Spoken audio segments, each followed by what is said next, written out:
Hey guys, welcome back to Jams and Drams. David Bieber here. Earlier in the day, earlier stream. There's a good reason for that, as you will find out just in a second. But if you're new, this is where I hang out on a Sunday, play some guitar, answer some questions, have a cheeky whiskey. It's a little bit early, but it's a tiny one, I promise. And yeah, Jams and Drams, that's it. So hit like, share it with people that like into guitar, maybe into whiskey. At some point I will combine the two a little bit more, but it's just the name for now. Anyways, I'm gonna just bring in a great guitar player and friend, and we're gonna have a casual catch up and a hang, 'cause it's been well overdue. So you've seen from the thumbnail, but I'm gonna welcome the incredible shred wizard, a fractal wizard as well, modeling guy, Leon Todd. So this should work if I do hit this. Hey dude. Hey, there we go. Thanks for having me, mate. How are you? I am very well, thank you. We have to do this little fake hello thing after we've already said hello 10 minutes ago and things, don't we? So it's the way these things always work. But thanks so much for joining me, man. Yes, I am very well. I am another year older, so another year wiser or stupider. You were just saying as well, like you're same time of year as your birthday last week, I guess it was, or two. Yeah. Yeah, it's Friday week, so I'm the 30th of May. So, and yeah, I know a bunch of people. It's like that. My wedding anniversary, drummer in the band's birthday is the 6th. So yeah, it's been a big week of eating. Put it that way. Yeah. There's in our community sort of like friendship groups and musician thing, it's January, like it's the kickover around the sort of first 2 weeks of January. There's like just so many birthdays, so many things going on. So it always feels like you're just getting over Christmas and New Year and you've still got loads of party kind of things to do. It's always a bit of there's no dry January going on in these parts. Yeah, at least where you are, that's a very like good time to be cozy, whereas over here that's like peak summer, you know, so it's like another beach barbecue. Well, what, you know, you can't do anything because it's so hot, so we may as well do that. So yeah, it's I guess, you know, I am in the dry January thing would make a lot of sense for a lot of people. I can see why. Yeah, well, but thank you so much for joining me on the stream. I am going to be bringing, usually Jams and Drams is like just me on my own, just rambling at the camera, playing some guitar and practicing and having a whiskey. But I want to bring in for some variation, some good friends and people that, you know, guitar players I greatly admire, just for a casual chat and a hang. And so yeah, in the chat, if anyone's watching, I'm sure there'll be a few people at least, just let me know where you're watching from. And if you are aware of Leon already, I'm sure most of you watching my channel will be, but if you're not, then I don't know, have you got your 60-second kind of bio down in terms of like who you are, what you do, and like, have you got that? Like, yeah, absolutely not. I'm constantly sending it around going, you know, I just like to say, yeah, I make guitar noises, which is that's it. Which is basically what I do. So whether it's, I think most people would probably know me as the Australian guy on YouTube with lots of guitars and making noise with either amps or pedals or modeling gear and things like that. So it's always interesting asking people that I meet in real life, and if they recognize me from YouTube, it's like, well, how did you get onto it? You know, what's the first thing you saw? So, but yeah, so I've been doing that for a while. I've been playing music, I guess I could say professionally, semi-professionally, since I was about 15 years old. I started teaching guitar, started teaching a few kids down the road guitar when I was 15. And, you know, that's sort of been my job ever since then. And yeah, so I've been doing that. I've been gigging since I was about 20 here, and I've been really lucky with my original band Ragdoll, which is a rock trio. We've got a few things out, and we've done quite a bit of touring in Australia and overseas as well. So I've definitely been through the, you know, when you're a teenager, what's the dream when you're in your 20s, and it's sleeping on floors in weird parts of the world. And so I've definitely been through that phase. And now most stuff is, I guess I'm a content creator, right? That's the fancy way of saying it. Yeah. Yeah, which makes it sound like I take photos of my feet and sell them on the internet. That's the highest tier, is it, for on the Patreon? Yeah, that's the highest tier. We're getting there. We're getting there. So, embarrassingly, it took me far too long to realise that Ragdoll was like cat related, like in terms of, or like, which sort of, as we're both, fellow cat dads, it's like I can't believe it sort of took me so long to connect the dots there. But yeah, but fantastic. Yeah, well, it was interesting because we were trying to name the band, and this was 2009, 2010, where it's like, okay, cool, we want to release some music, do some gigs. What should we call the band? And all the names were just atrocious. And we're writing all these names down on a piece of paper at a drummer's house, and he had a ragdoll cat.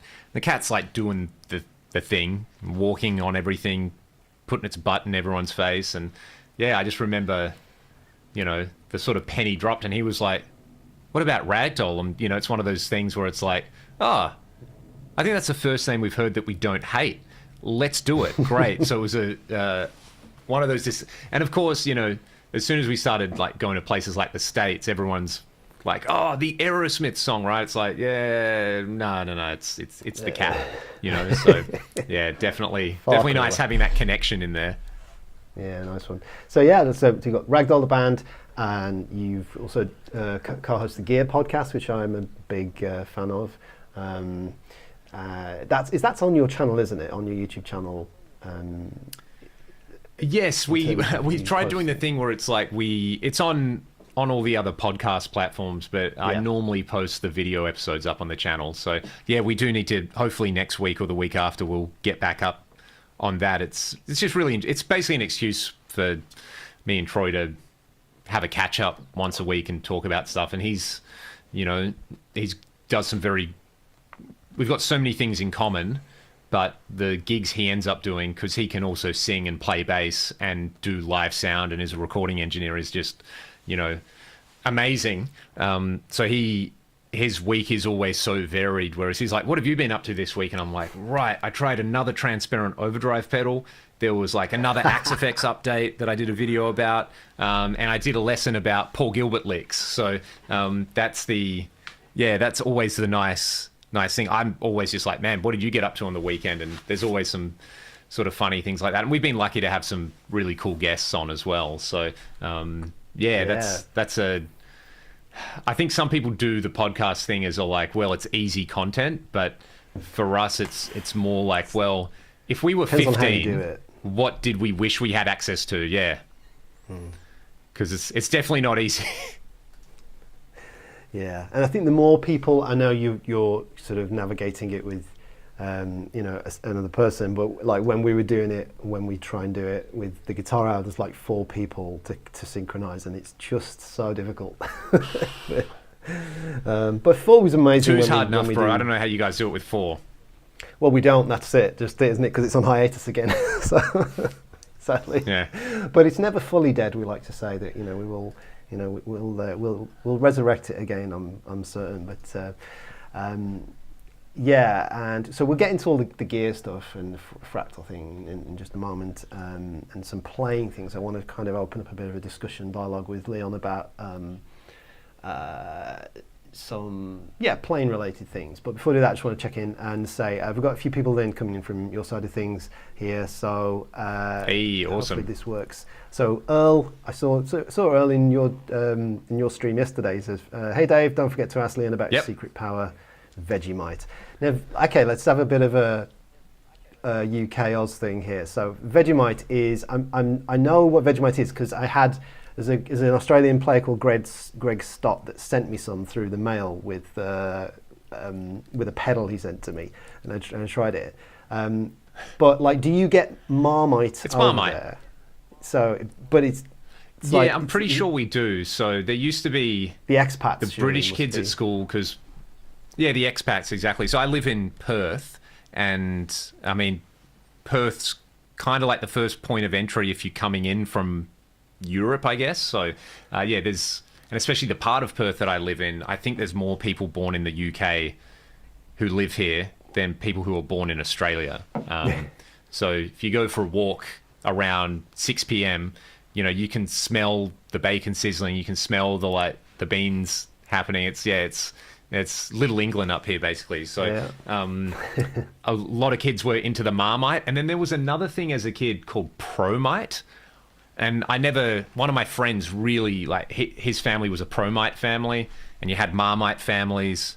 But I think the stock choice is and saying that, I've never looked up what Promite is. It was probably some knockoff.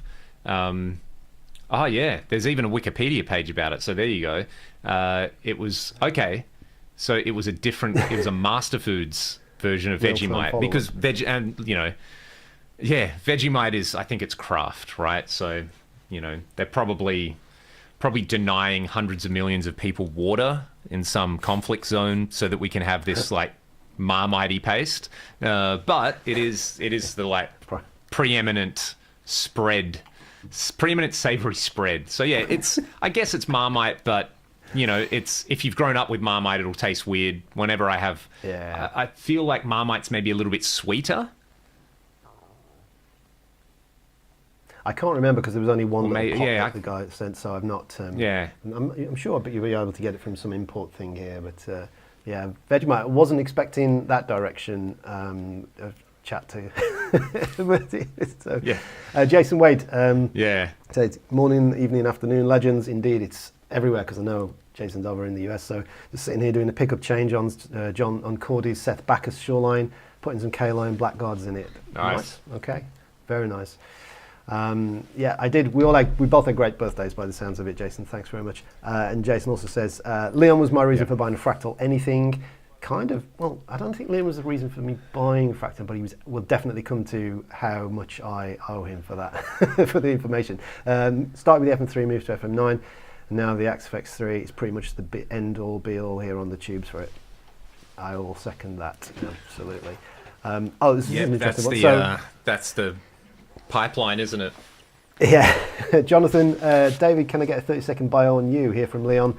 I've seen you in a couple of his hangs, but don't know anything about you. Okay, that's I wasn't expecting. So my 30-second is, so I play guitar in a whole multitude of things, do things online, do things in the real world. I develop apps as well. So co-created an app for learning fretboard visualization with Tom Quayle.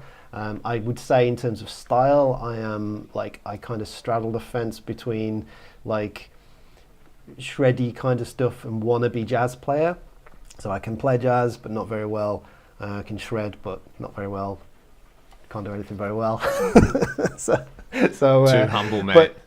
But it's trying to, I've got a big fascination with playing through changes and fusion kind of things, trying to develop jazz stuff. But I've got a real passion for education as well. So with the app and developing courses and online kind of things, and do gigs, do clinics, work with some, work at Fibonacci, kind of do the traveling thing a bit.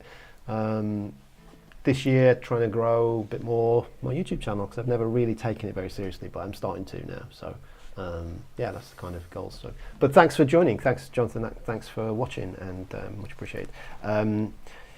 Cool. So howdy everyone. I'm gonna just kind of probably be a little bit not as into the chat this week because obviously I don't just want to sit here reading questions while I've got this legend here to chat to. So, but I will try to keep an eye on it if there's anything pops up. So, cool. So, I had a little bit of a connection wobble there. Can you still hear me? All right. I can still hear you, mate. Yeah, I'm still here. I probably just look like an apparition. Cool. I think it's working.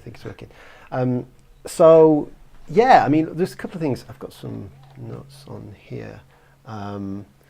But my kind of discovering Leon was very much through trawling the tubes for. Well, actually, I don't know if it was, but I kind of don't remember exactly where I first sort of came across your playing, but it was definitely very early on in terms of related to understanding the axe effects and fractal things. Right.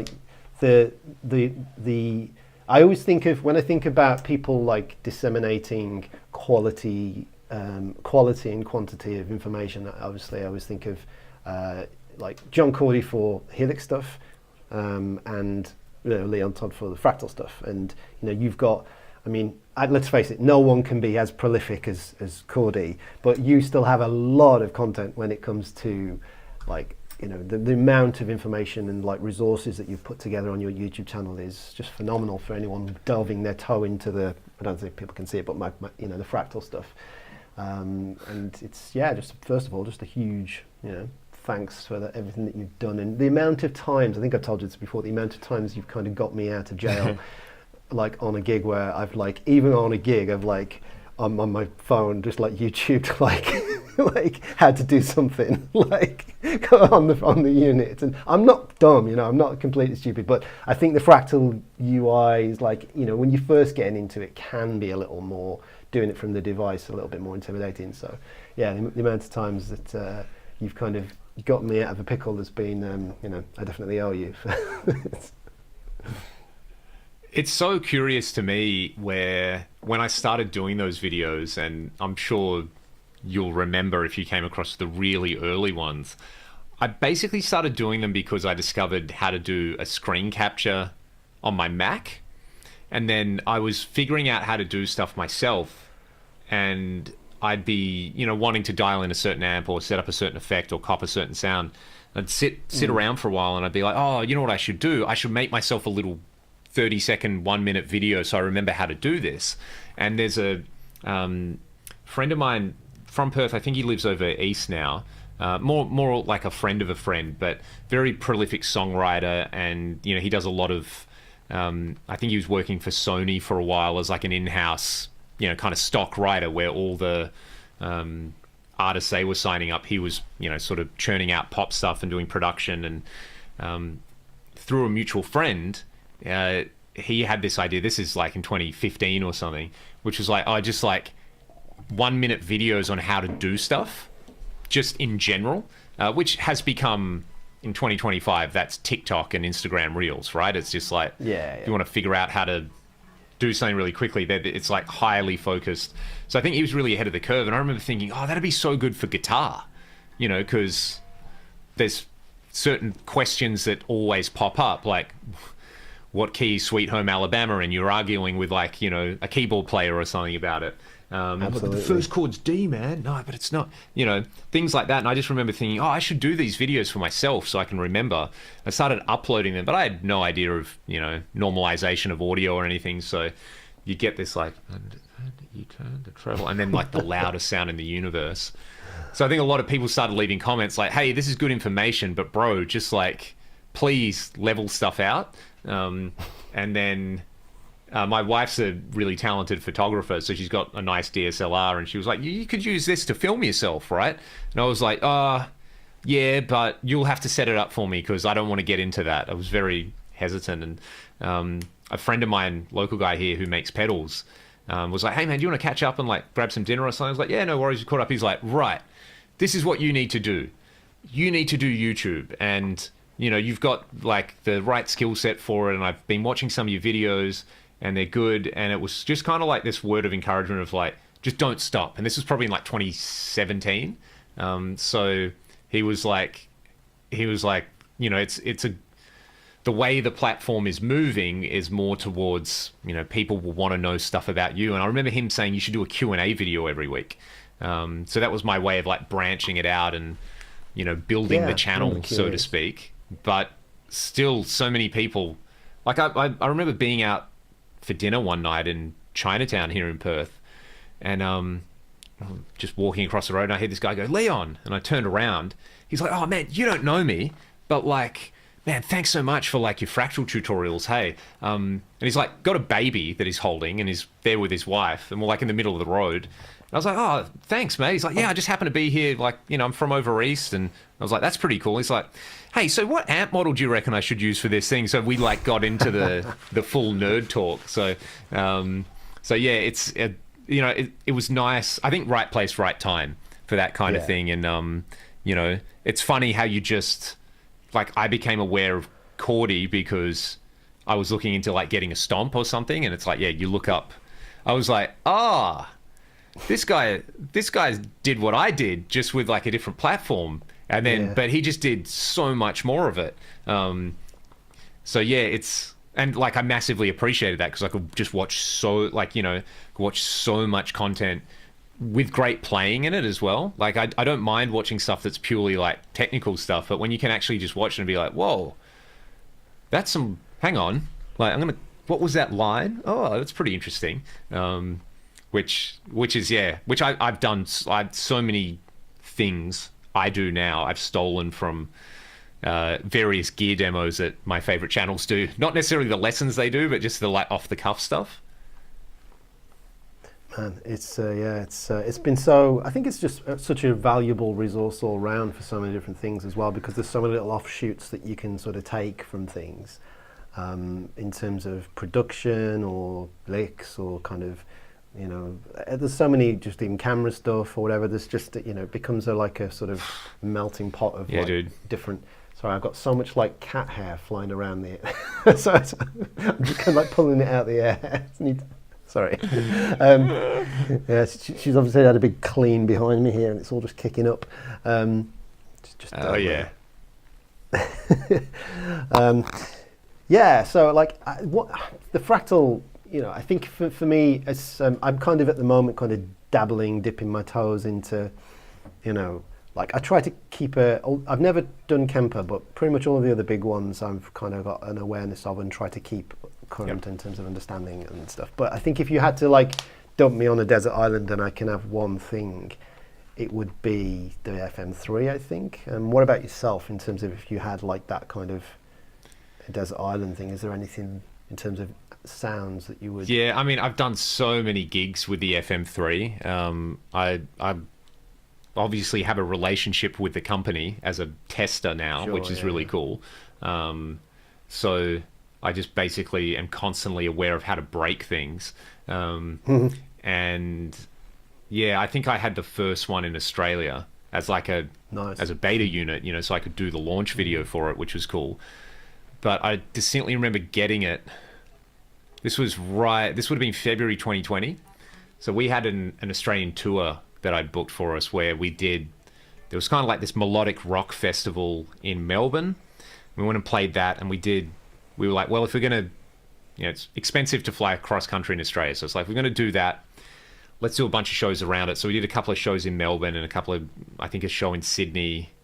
And then this was like, I distinctly remember getting on the plane and our drummer just kind of being like on the plane, like, yeah, I don't want to touch anything. I was like, man, it's fine. Like, you watch too much of the news. Like, and then on the way back, this was after like 7 or 8 days on the flight back, everyone was like wearing a mask and hand sanitizer. And I remember going to use the bathroom and there was this line coming out of it. I was like, oh, maybe, I don't know, what's going on? Are they like screening people? No, it was because all the dudes were washing their hands. It was like, I've never ever seen so many men take a leak and then actually wash their hands, which says a lot about general hygiene. But that was the right before COVID tour. But I got the FM3 like a day before we did that. So I filmed a video with it, like, hey, this is how you do the thing on it, and I programmed a preset, and then I went and toured it immediately. So that was sort of like amazing to have something that you can just take out of the box and do all the things. And because I was gigging with my Axe Fx at the time, and I was like, man, I don't want to have to fly with this thing and a foot controller, and just being able to put that in like a soft bag and carry it on was, yeah, I think for that reason, that'd be the one where it can do enough. And it probably, you know, if you're on a desert island and you get bored sometimes, having just a couple of foot switches to do some things, but then it's not too big, you know, less room to get sand in. Yeah.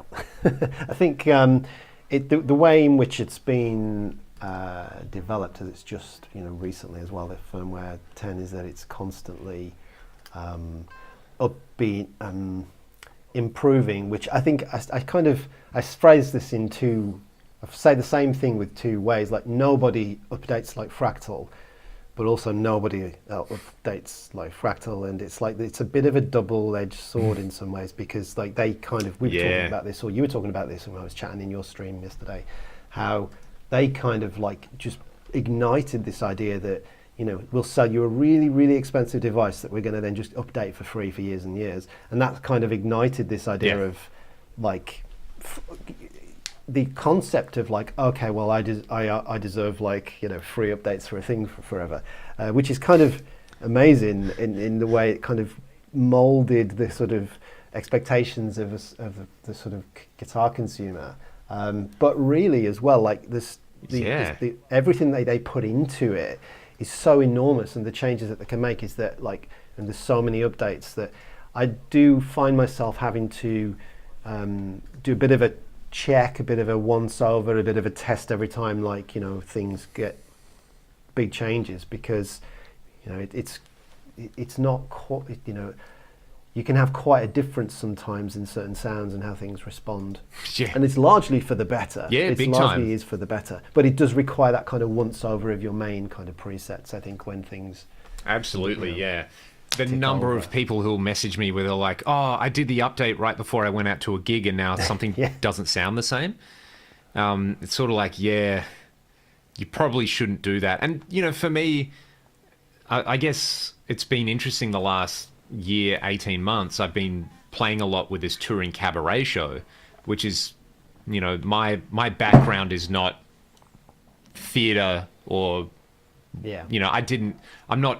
I didn't train to, read charts. I'm very inquisitive and curious, and, grew up in a household full of music, and my dad's a mathematician and I have a degree in maths and science as well. So that side of, wanting to get deep. Oh yeah, there you go. Yeah. Oh. So that was Dude. Almost the career. We're almost talking about, some very esoteric branch of group theory or something. But that aspect of music theory, and I often say this to, a couple of older friends I have who are really great music educators. In fact, Andrew, who is the distributor for Fractal Audio in Australia, also runs a music school, and it's really similar, I think similar to a lot of us, like really passionate about just music education, where his kind of, to paraphrase his saying, is like, well, as if you compare music theory to other disciplines, it's actually very straightforward. And you've always got actual music to use for context, whereas, you can really, really go down some deep, dark roads with theoretical physics and maths and things like that, where you can actually start to remove the context and just do it. Yeah, just do it because every guy needs a hobby kind of thing, right? So anyway, I was saying, with the touring cabaret thing, one great thing about it is often, you're in a venue for, I did a season with them in Sydney for 9 weeks, doing 8 shows a week. So you set up your rig and you just kind of leave it there, and you come in and you turn it on, and you need everything to work the same, because the show becomes muscle memory. And, while I was doing that, updates were coming out, and I was like, I really want to try this, this new overdrive or something like that. And, trying to maintain the discipline to just be but it's a device to make sounds, and there's a very important, and people are paying you money to make those same sounds every night. Just leave it. You can update it when you go home, So the hobbyist in me is constantly fascinated and appeased by the updates. And then the person who just used to use a Marshall DSL 50 into like a stock 1960A cab with a wah pedal for years and years can also just be appeased by the fact this thing works. Yeah, so it's the number of gigs I've done without. It's probably turned the corner now, where I've probably done slightly more gigs direct in my career, whatever that means. But that's probably only recently happened, because I still, growing up, it was like, well, you do a gig, you need a half stack, bro, like, and a couple of pedals, and who cares? That was very much the attitude. So, but now it's, the stuff I'm doing kind of actively requires sound design, to be able to, like, some of the stuff in the show is like, very, the direction will be sexy music,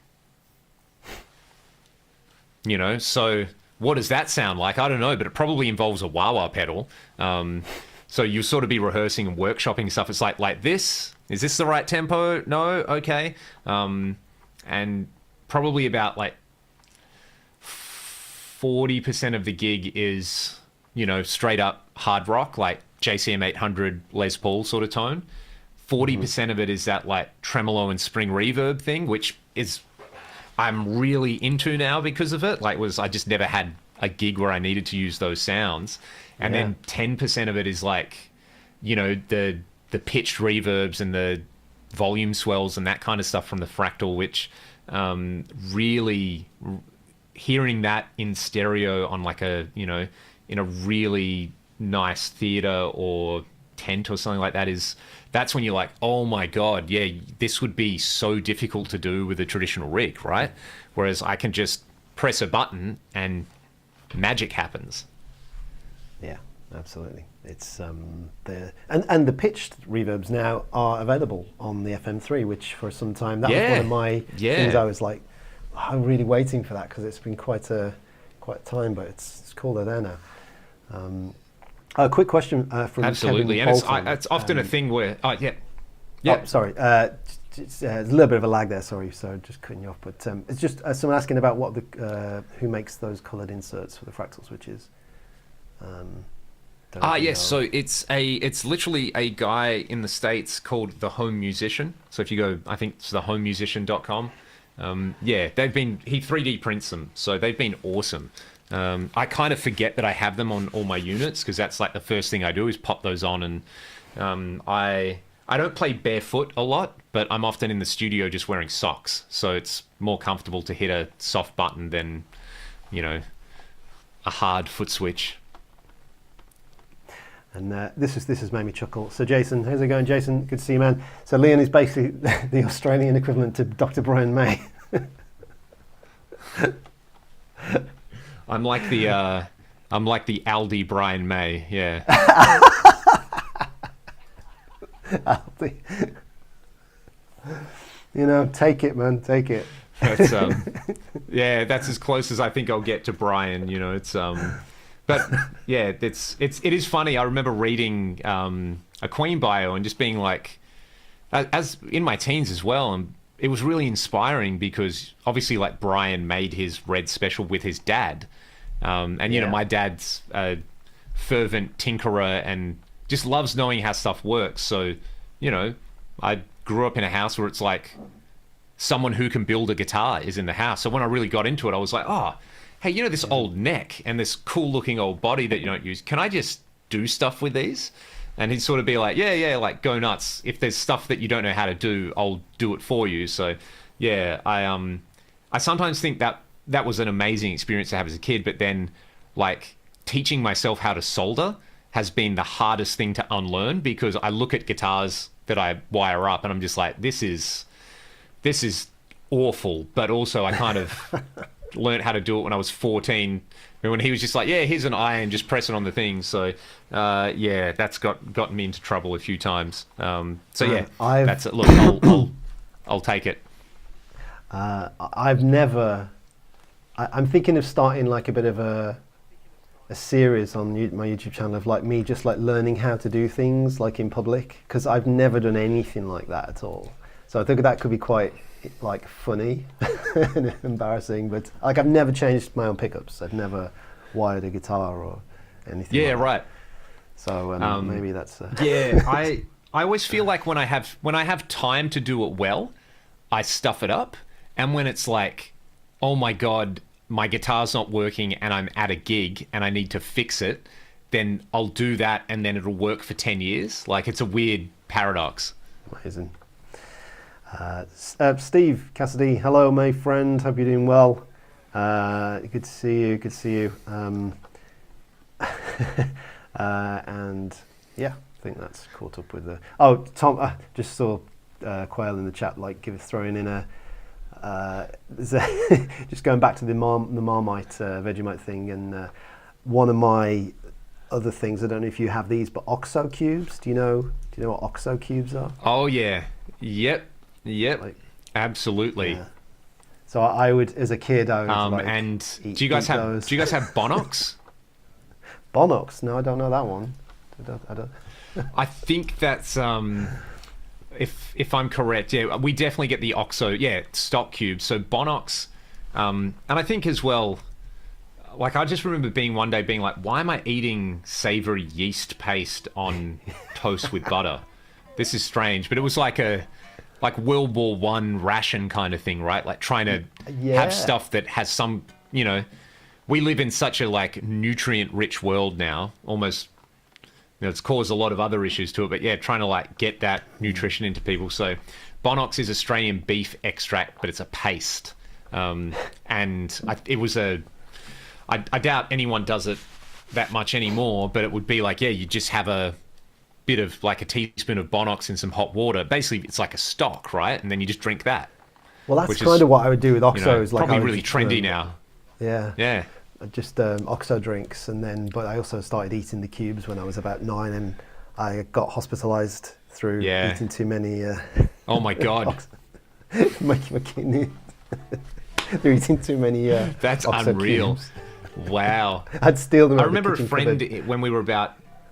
Wow, man! I remember a friend when I was about 12 showed me that like packet noodles, like we get Maggi brand here. I don't know if you have that in the UK. But, just like noodles flavoring. And he was like, man, it's really good if you just don't put water in. You just have the noodles and you put the seasoning on it and eat that. And somehow that evolved into me having just the dry noodles with vinegar on them. Kind of like salt and vinegar chips, I guess. And I remembered that recently and I was like, what a mental thing to do. But still not as mental as getting hospitalized for eating OXO cubes. That's unreal. It's not my proudest hour. Got a few of those daft stories. So someone else doing the OXO cube drink there. Chris McKeon, good to see you, man. OXO cube, cup of soup and bread was a staple of my teenage diet. Yeah. Yeah, that got me through. Campbell's chunky soup, the diet. Man. Oh my gosh. David That's was unbelievable. in hospital on oxygen. So I just, one of the things that... I'm glad you make it. I'm glad you made it. Like where do you, like if you were going to hypothesize, like where, because I feels like the guitar pedal, like the guitar effects processor modeling kind of world feels to me like it's operating in like 5-year arcs potentially, or like 8 or 5 to 10 year arcs in terms of how things kind of shift. Like obviously when we're talking about like phone technology or things, it's like an annual cycle, but in our corner of the world it doesn't sort of work like that. But things do have to like iterate. Obviously there's the sort of Kemper 2 thing that's been talking about and some discussion of the sort of benefits or lack of benefits of potentially that, but where do you potentially see things like, because there's 2 big camps at the moment, isn't it? There's like component-based modeling and there's profiling or capturing. Do you feel, obviously, I know you couldn't say if you did have it inside the knowledge or not, but where do you feel things are going, and do you feel like it is that kind of cusp of like there is something in the arc of, regardless of which company, but is there another kind of revolution coming, do you feel like? Because it does to me, like where maybe there is kind of a revolution. Yeah, I think the thing that is going to happen way sooner than we think, and I saw someone, I mentioned this maybe 6 months ago, I think maybe on a stream or a Q&A, and it's not a wild prediction because this is going to happen with everything, but I think with like large language model AI assistant stuff, we're probably just about to see the first type of products, and it's probably going to be more along the lines of, I don't know, like a Katana style thing, or a Spark or a Yamaha THR style practice solution, or maybe a plugin where you either use a voice command or you type in and you say, build me a preset to sound like Van Halen 1.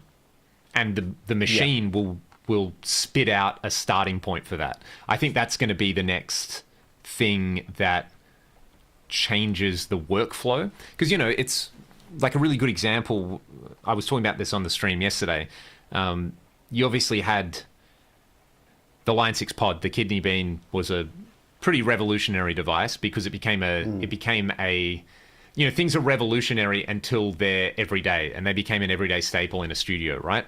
You could, you want to do a quick overdub, use the pod.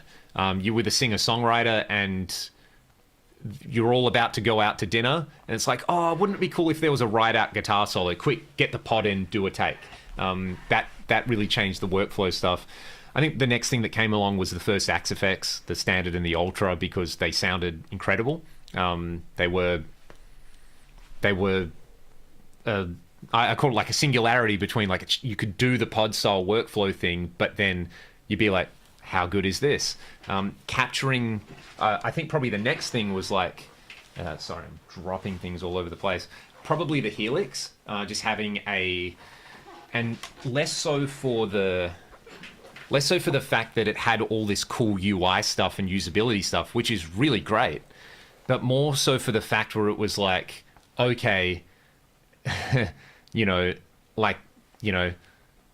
Yamaha, it's like Line 6 now exists as part of Yamaha, right? So it's like that's it, the company that will sell you a motorbike, a fridge, an air conditioner, and a guitar, and a PA, and an outboard motor for your dinghy, and a fishing rod. The company that can literally sell you anything has made their version of a Fractal.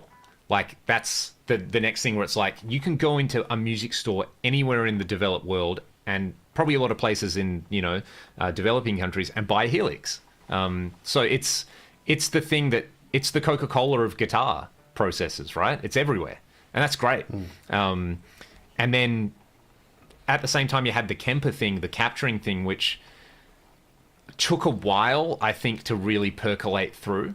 And it did it in a different way, but the capturing thing, being able to do it on a computer with ToneX, being able to do it on something that looks like a MacBook, which is the Quad Cortex, something that works more like your phone as like a consumer device, I think was a really powerful thing. So I think probably you don't need to watch 10 Leon Todd videos or 10 Cordy videos to know how to dial in like a John Sykes sound or an Eric Johnson sound. You'll just tell the machine, build me a preset to sound like Eric Johnson via Musicom. And it will be able to spit out something, and it will probably be pretty crap to start with. But if there's a way to have user data on all of this, then I think that would be a really interesting thing, because it would, it's removing a large element of sound design, right?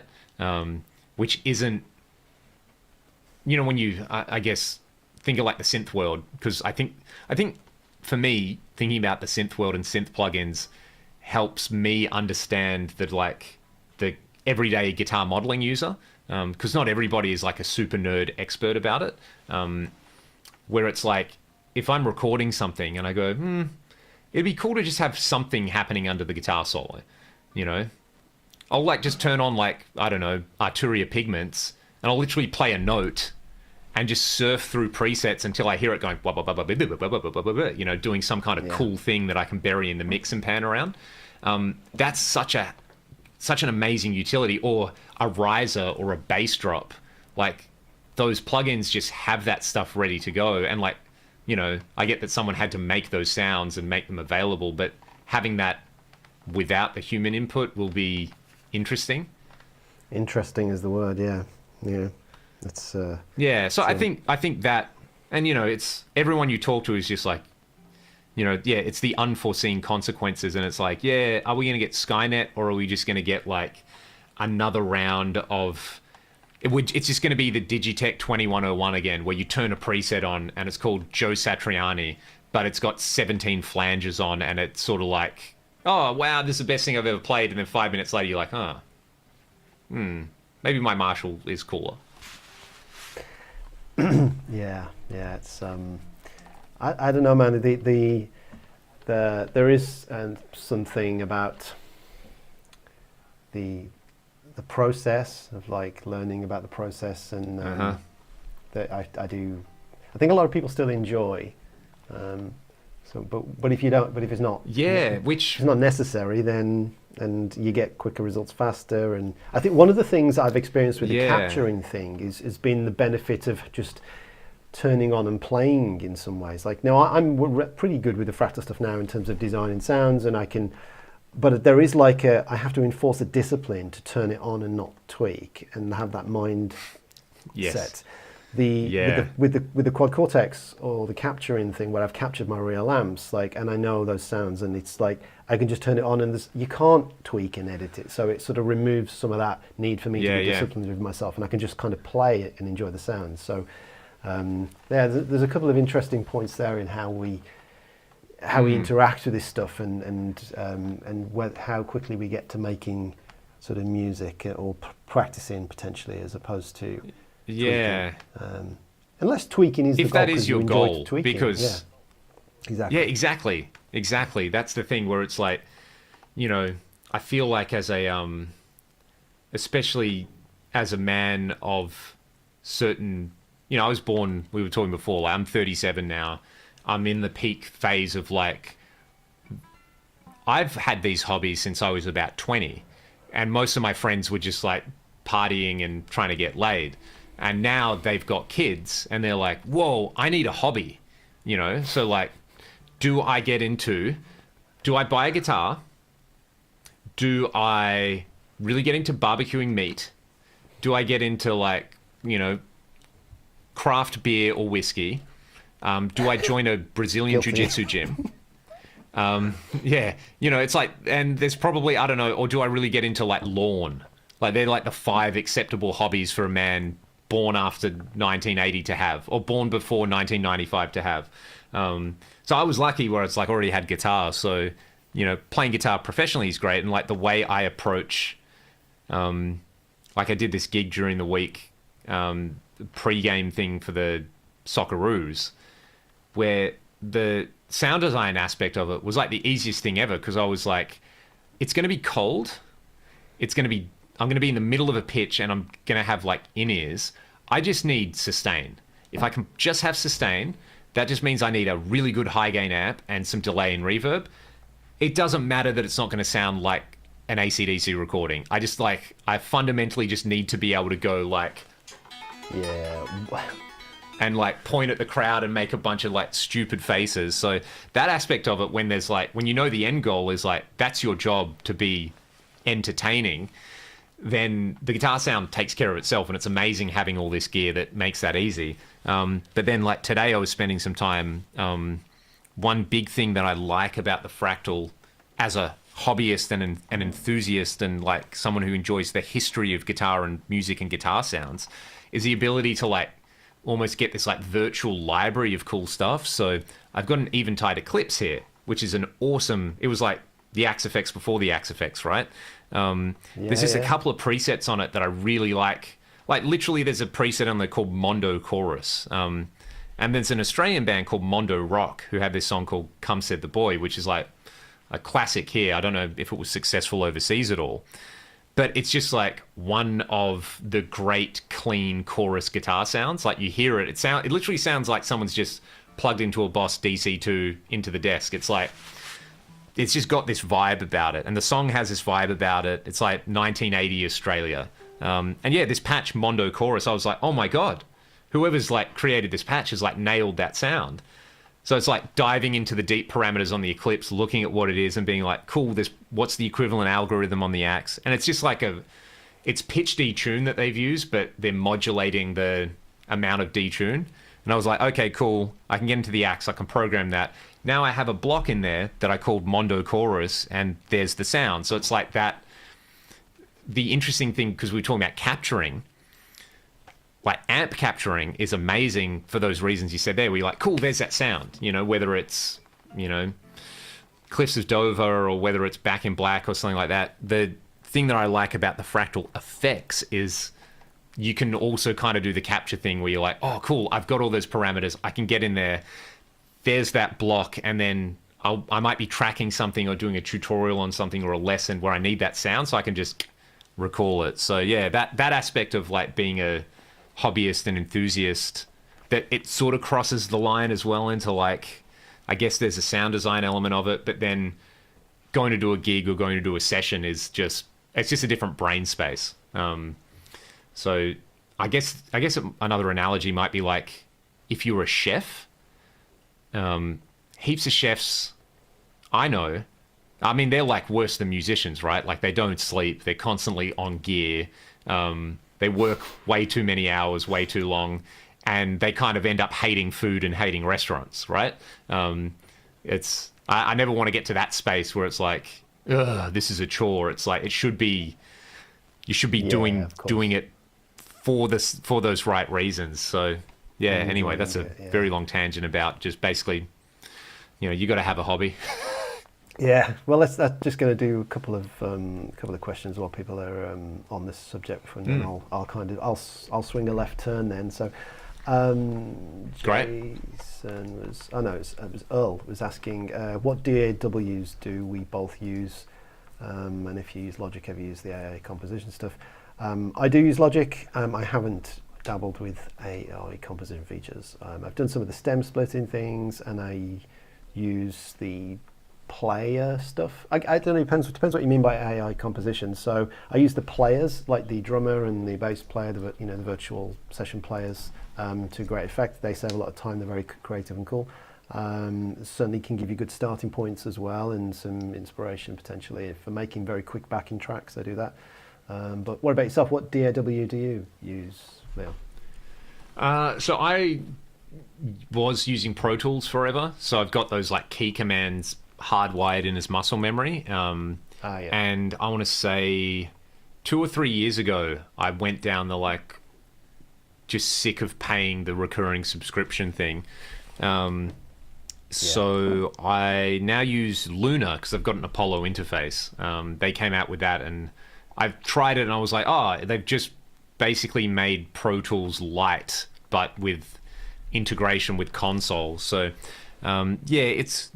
it's slowly been developing and getting better. It's pretty solid. It's got the same key commands by default, which I absolutely love. But I was trying to, what happened? I finished up a session for a friend of mine, who I played guitar on his album, and he's a trained opera singer, but he also loves classic heavy metal. So he's got this sort of like operatic prog metal thing that he's been doing. And he was just like, look, I'll send you, he was like, everything is written, I just need a human being to play the guitar parts kind of thing. So it was great, just him sending me, it was all done in MIDI. And I was just like, cool, I transcribed everything, I played everything, he was super happy with it. And it was one of those things where he was like, oh, hey, there's just 1 or 2 little fixes. Can you just check this part and check that part? And I went to turn Pro Tools on, and for whatever reason, it was something with the license, or it just wouldn't load.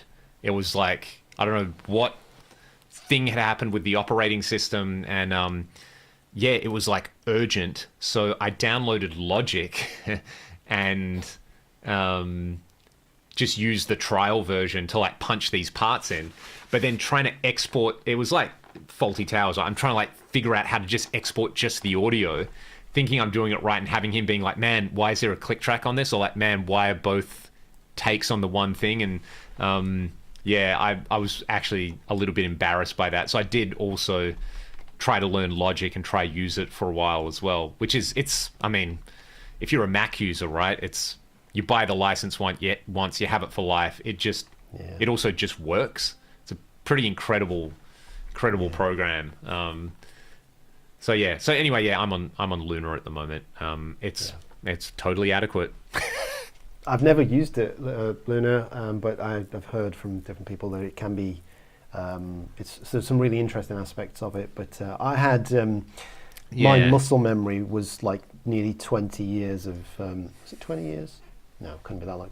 Maybe it was nearly 15 years at least of Cubase before, and then when I switched to a Mac and got Logic, I made this transition, and I still have some residual sort of muscle memory for the Cubase shortcuts and things, but I used to spend so much time troubleshooting and problem solving and trying to get it, like Cubase to work on Windows setup, that despite Logic feeling a little bit more childish, friendly, or like easy to use, or maybe not as powerful potentially, on the surface, I liked that it just worked. As you said, it was like, okay, this is, I'll forgo and I'll commit to the learning curve of the new thing, because the reliability aspect was meant I was just getting more stuff done and not, That's the thing, right? I did that. I was using iMovie when I started doing YouTube videos, and then I moved over to Final Cut. And when I'm using a Mac Studio at the moment, so that was my first piece of Apple silicon, right? And it's such an overpowered piece of gear for what I do. But I was like, okay, I think I'm just going to make the jump and I'm just going to get Resolve. So I've been using DaVinci Resolve for a few years, but that was literally like the power of telling yourself, just set a whole day aside and learn to use this program and watch a bunch of tutorials on it and just like make a basic video in it. It was great because there was some stuff which was similar to Final Cut, but something different. And then now it's like the color grading side of that, which is something I don't really play around with, but yeah, it's such an efficient program to use. Again, it's something that just kind of just works, and it's nice because you can recommend it to people, because like, what do you use to edit video? You're like, get the free version of Resolve. It's way more powerful than you need if you just want to put up videos of yourself playing. And it's a thing as well, like a lot of my students, I'm just like, hey, if you're wanting to do guitar as a career, like if you're going to go to the con, or you're going to, start getting, you're going to have to make multimedia content now. It's just, that's what you have to do. It is, isn't it? Yes. So just film your practice sessions and then edit them as practice in Resolve or whatever free thing you can get. So, it's pretty crazy. But that's now just part of the necessary toolkit. Yes, indeed, it's definitely something that is. It's a kind of table stakes, isn't it, for any of this kind of endeavors as of doing a career, but. I'm not sure. I didn't really check in terms of your time schedule, so I don't want to take too much of your evening on a Sunday night. But how are you for time? Do you need to? Yeah, I'm good. Yeah, I figured I never shut up, so don't be shy. Also, feel free to be like, Leon, bro, we got to wrap it. So no, it's, well, for me, it's like, it's absolutely fine. It's like afternoon now, so I've got no, but nice.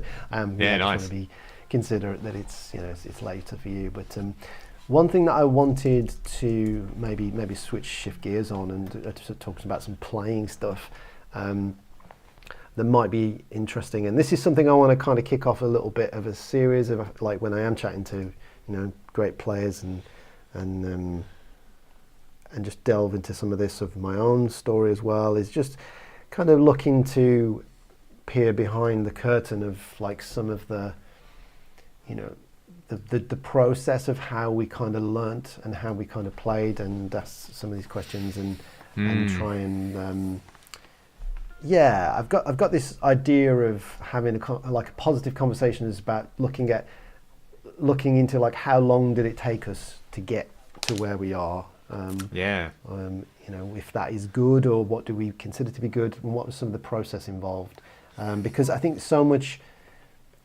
so much sort of expectations and sort of pressure, I think, of especially younger people coming into this space of what you talked about, as potentially having a career and being content creators, and where can result in some very odd, weird things occurring. And I think everyone will know what I'm referring to, but I will not be saying the name.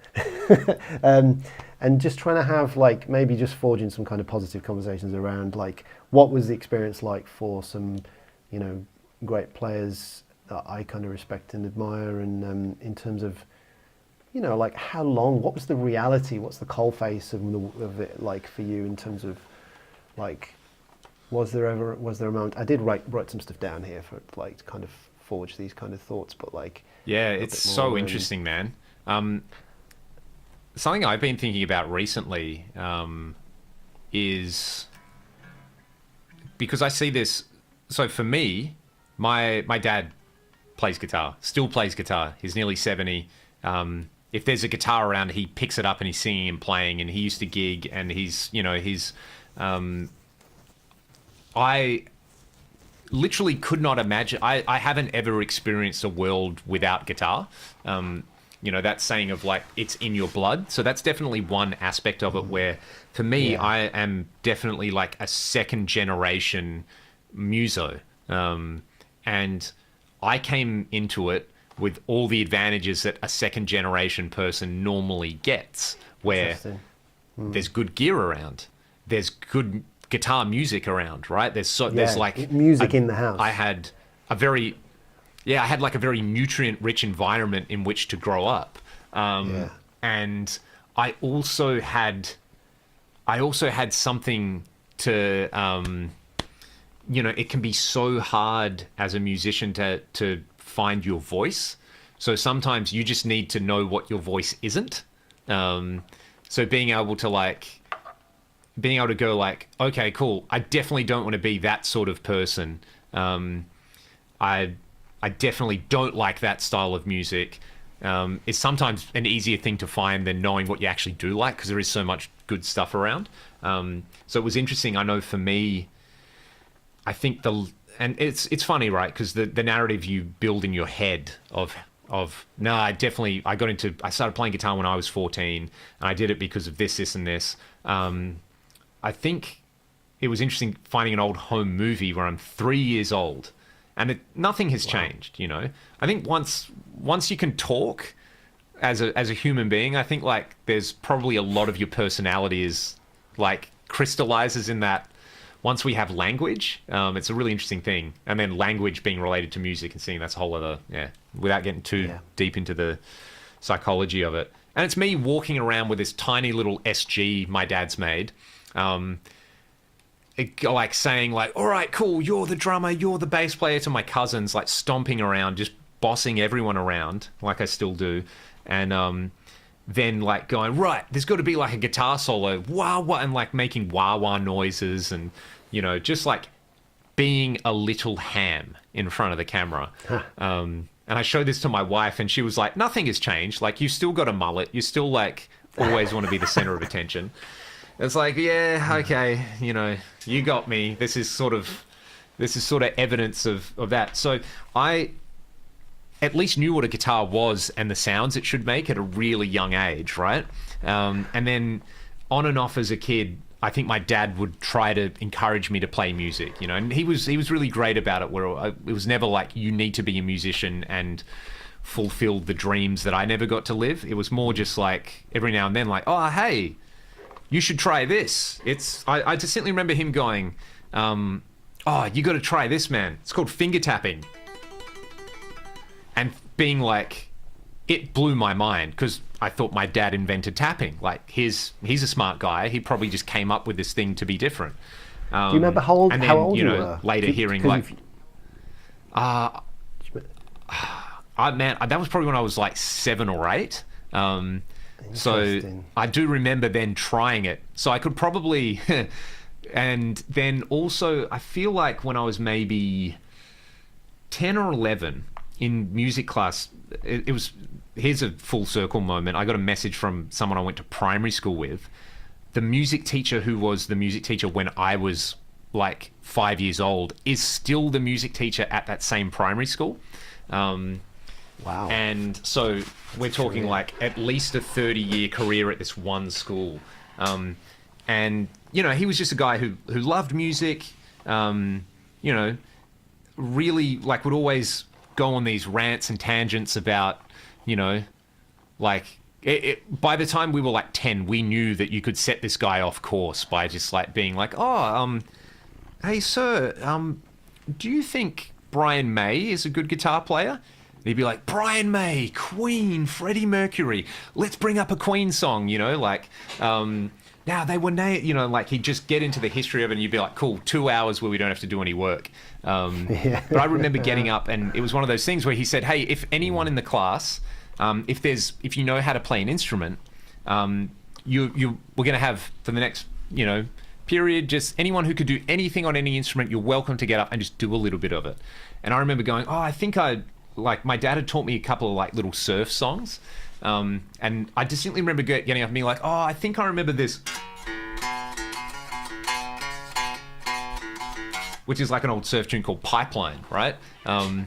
And that's what I knew how to play. That was like the one piece of information I'd retained in like my first 12 years of existence. So yeah, I definitely knew how a guitar worked.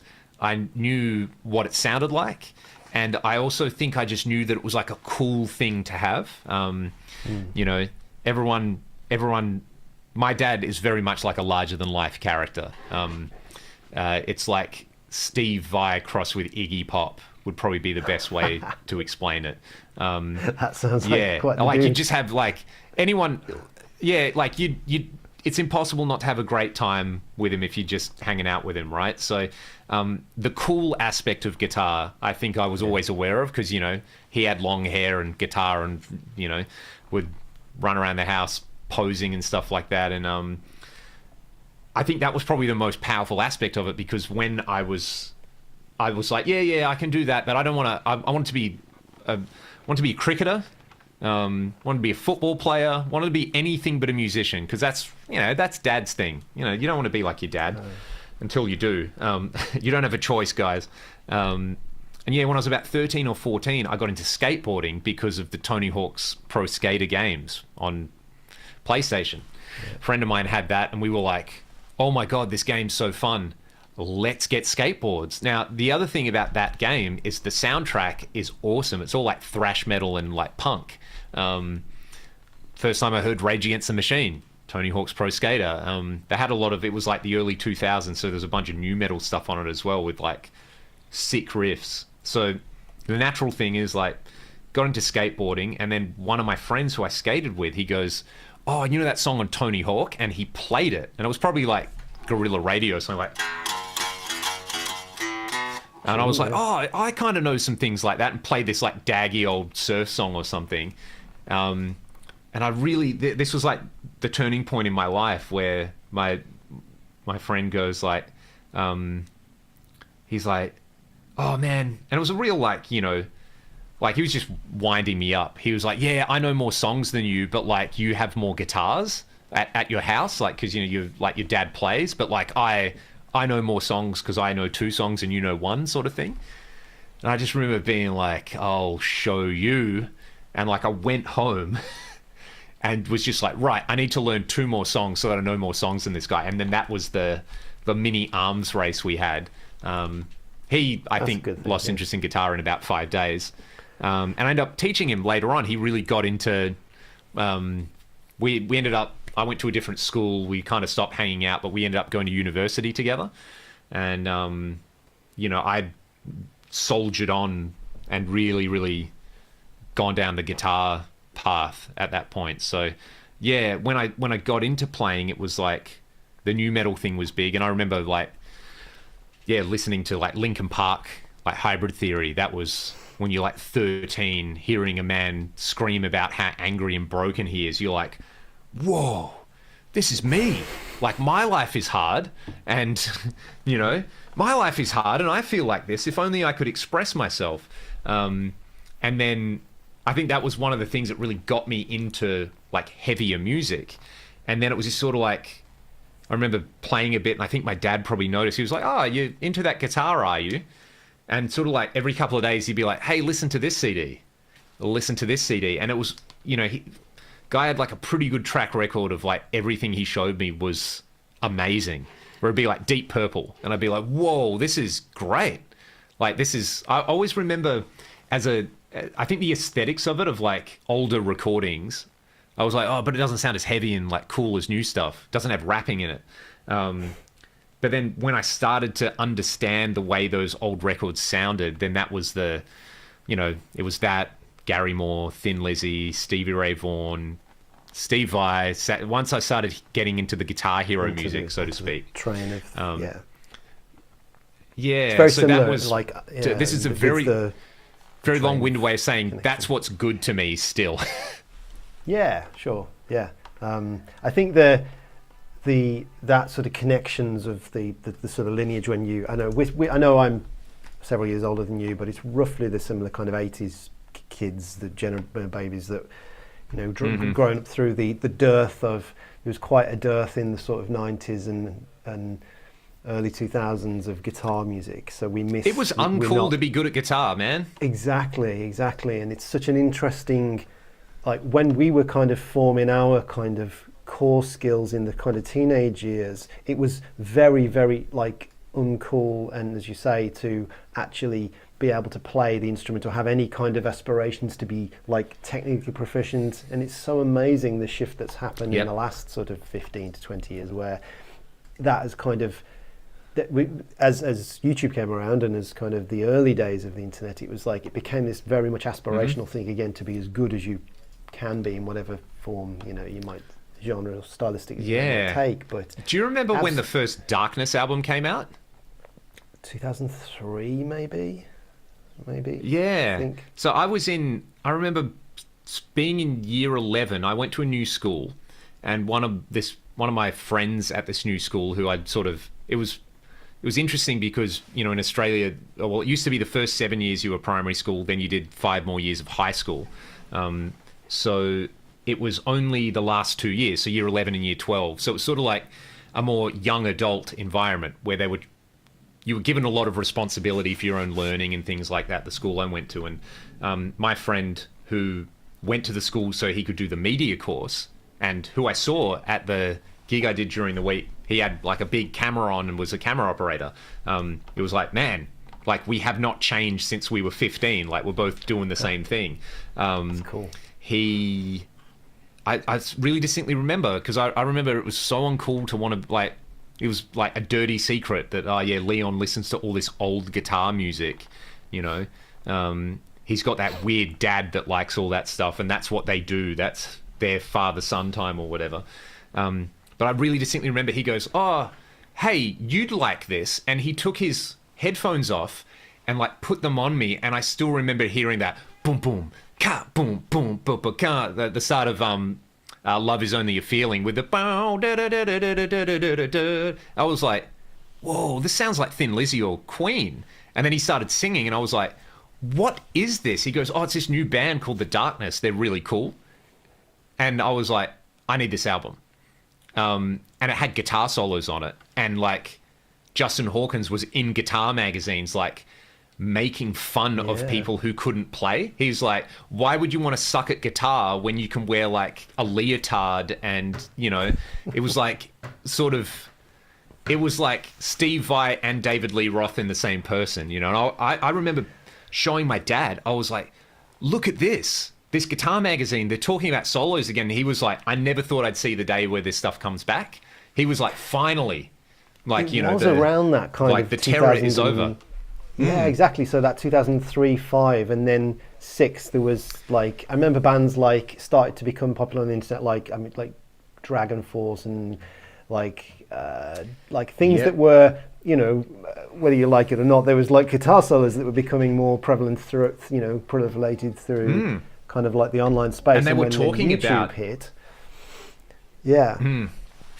That was such a big catalyst for, the ultimately what, as I kind of analyze the history of it, like the Guthrie Jam Track Central kind of blues jam tracks things, and there was a touch paper that lit with all of those guys and kind of kicked off. But the amount of big time. Because to me, the divide was Guitar Techniques magazine always had good stuff. It was these people. I was like, how are these guys so good at guitar? Like, you're not allowed to just be able to play like Yngwie. Only he can do that. And it's like Guthrie doing it, or Dave Kilminster, or Phil Hilborn, or someone. And then like Guitar One magazine or something like that was always like, it sucks to be good at guitar. Yeah, it's a weird thing, but the over the last, obviously the sort of situation that we found ourselves in now, it almost feels like, and with the whole craziness that's been going on in the guitar world, it's almost like we've sort of come out of that. Lois, she's scratching my Friedman cab. Hold on. No. That's the punishment for not paying immediate attention. Yeah.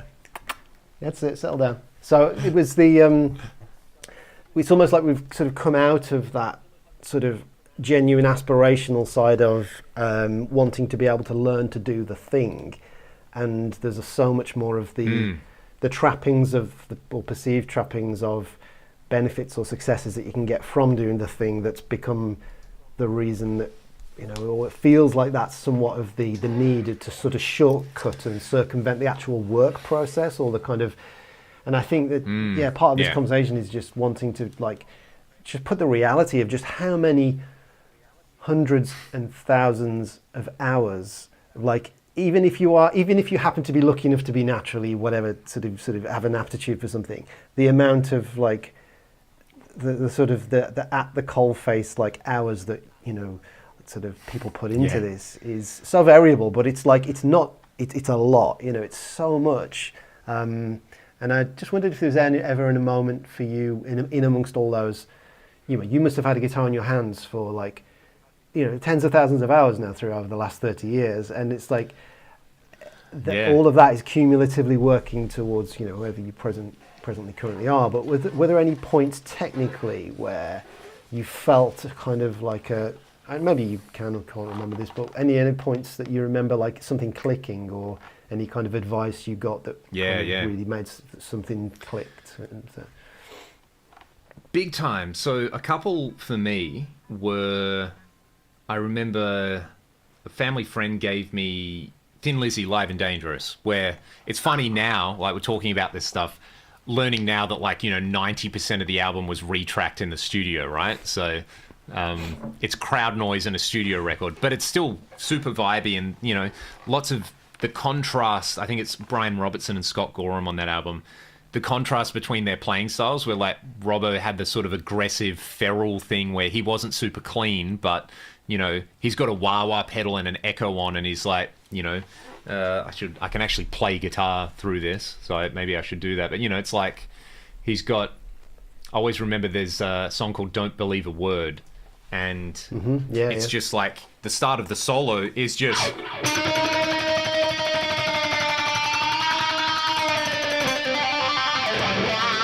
like he's just using a wah pedal, and I was like, that's the greatest noise I've ever heard in my life. It made me feel a certain way, where like, imagine if you were that guy making that sound in front of a crowd, how good you would feel, right? That was the connection. I think that was the thing that got me about all the music that I like, which gets lost in the conversation, where it's that like stop you in your tracks, like, you know, your hairs stand up and you're just like, oh, I can't not love this thing, right? So that was one thing, knowing how to make that sound and bend a string. And then there's a ballad on that album called Still in Love with You, where I had a transcription from like Guitar Techniques or something. And it was, I remember asking my dad, I was like, what does this mean? And he's like, oh, that means you do a bend, but the other, like the note in brackets is the pitch you're trying to hit. And the idea that like you could bend a string, what you were doing was taking a note and turning it into another note, not just some mechanical stylistic thing, was really big. And there's, and I remember then figuring out the like, you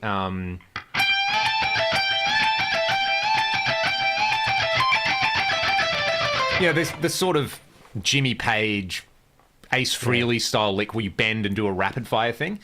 And then the moment that I realized you just keep doing that and you can sit in there for as long as you can handle it and it sounds cool. And I remember showing him and he was like, where'd you learn that? And I was like, oh, I just kind of figured it out. He was like, okay, cool. Try this, you know, and then that was like, I feel like anytime I'd figure something out cool myself, he'd be like, oh, by the way, you can do this, this, and this. So that was really, really helpful. That was definitely one I remember, the whole like kind of, you know, cliche thing. And then learning a C major scale, 3 notes per string. Like that was kind of mind blowing that there was other things aside from just the blues scale. And then I think I forget what it was, but it might have been like, it was probably my dad who showed me, where he was like, oh yeah, you can do this. It was just economy picking. I don't think he called it economy picking, but he was like, you know, yeah, when you go to the next string, just keep moving in the same direction. So I actually learnt economy picking before I learnt strict alternate picking. And this I think gets me to the first Yeah, which I sucked at it, and it was actually like, it was one of those experiences where that was the first thing I had to unlearn. And now I'd love to be able to, you know, you watch someone like Brandon Ellis play economy picking shred stuff, and you're like, that's how you do it. But when you're 14 and you can't alternate pick, it doesn't really make a lot of sense to do that. But then my dad found this box of old VHS tapes. One of them was Intense Rock by Paul Gilbert. Another one was like one of the Vinnie Moore ones. And he also dug out Malmsteen Trilogy.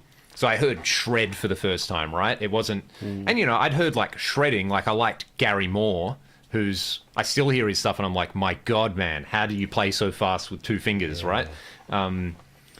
Very proto-shred, or Van Halen and stuff like that. But, it was the, like...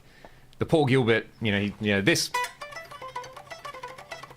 He's like, this is a lick you can do. Practice it and you can play fast. And I remember trying it and really struggling with it and getting really pissed off that I couldn't do it, because I thought I could do stuff because I could play, like, I don't know, a couple of straightforward, like, Jimmy Page solos or something like that. And I was like, no, this guy's wrong because I can't do this. It was I think the first time I ran into, like, a roadblock technically. And I like, literally, it really bugged me, and I was like, what's wrong with this? And I think it's probably the most, like, important, probably I was 14 or 15, but I realized what I was doing was I wasn't strictly alternate picking. I was, like, going down, up, down, down, up, down, up. And I was like, the first time I play it, I'm not alternate picking, but then I am alternate picking, but, like, I'm doing an upstroke where there should be a downstroke kind of thing. And I remember thinking, it's like a battery with the wrong polarity, so it doesn't work properly. So I still teach people and call like the picking polarity, right? Yeah. And then I remember spending so much time on that lick and just starting to practice with a metronome and being like, oh my God, I had to unlearn going straight to the next string. And then the next thing was sweep picking, right? Because everyone goes through that journey of, like, in order to play fast, you need to sweep pick. That kicked my ass and taught me lots of things. But I think, that thing, that was the lick that, like, made me realize that you had to think about playing sometimes. Yeah, man, that's a really good point about the because I think we probably had, sort of unlearning or trying to problem solve, because I think we probably had around similar kinds of ages, revelations, where I remember certain things that, by having to spend so much time and not necessarily having immediate access to solving the problem or the solution, meant you maybe just had to have more time to kind of have things unlock or not. I remember, for me, vividly, the vivid experience was trying to do the kind of 3-note per string Sergio Satriani kind of legato stuff, as I was very much like getting into him for the first time, again off of a Guitar Techniques magazine. And prior to that, I was doing the 2-note per string pentatonic things, the Gary Moore. That was about as far as I'd kind of taken technically things. Right. But when it came to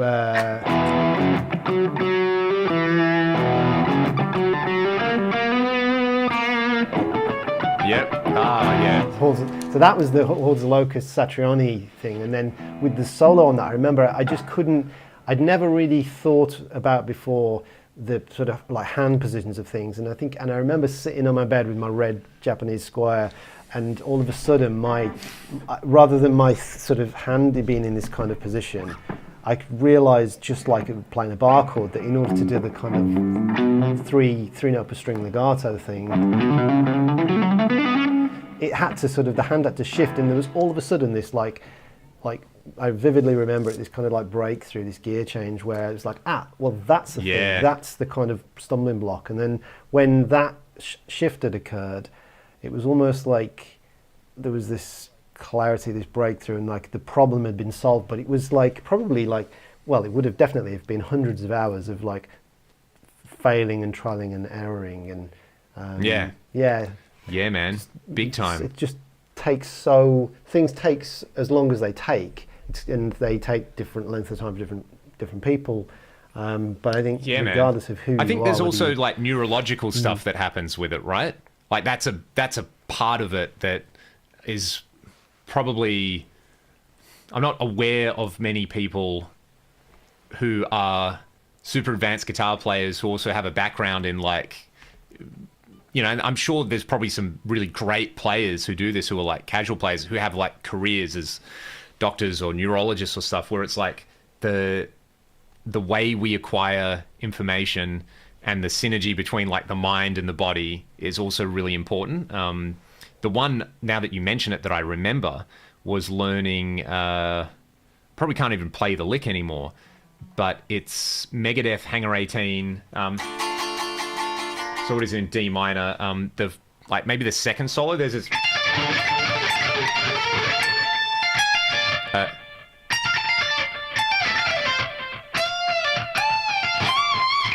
there's this sweeping lick, this.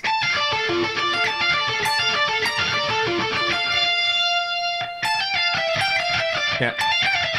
Something like that, but it's just the first part, right? That little D minor sweep that... And man, it just destroyed me. I was like, sweep picking is impossible. I'll never be able to do it. Another one was, you know, the like A minor kind of Ingve thing. I remember trying to learn that and looking at tab for it and thinking that it was a bar chord. Like you had to go... Like that made sense. So I practiced it heaps like that. And like got okay at it. And I was like, it's not the right sound. And then I think maybe seeing a video of him doing it and it was like, oh, no, it's just... But yeah, that I remember that lick just being punished by it. And then one morning, like I distinctly remember I was like sitting at the kitchen table just noodling around on guitar before school, and it just went like... And I was like, oh my God, I just did the lick. And like, did that look around. I was like, did anyone else hear that? And it was like, no, but it was so satisfying knowing that I could do that. So yeah, that was one with that technique. And then I feel like I went through like a big sweep picking phase and then heard a recording of myself doing it and it sucked. And I was like, oh, I've spent all that time and it doesn't sound the way I expected it.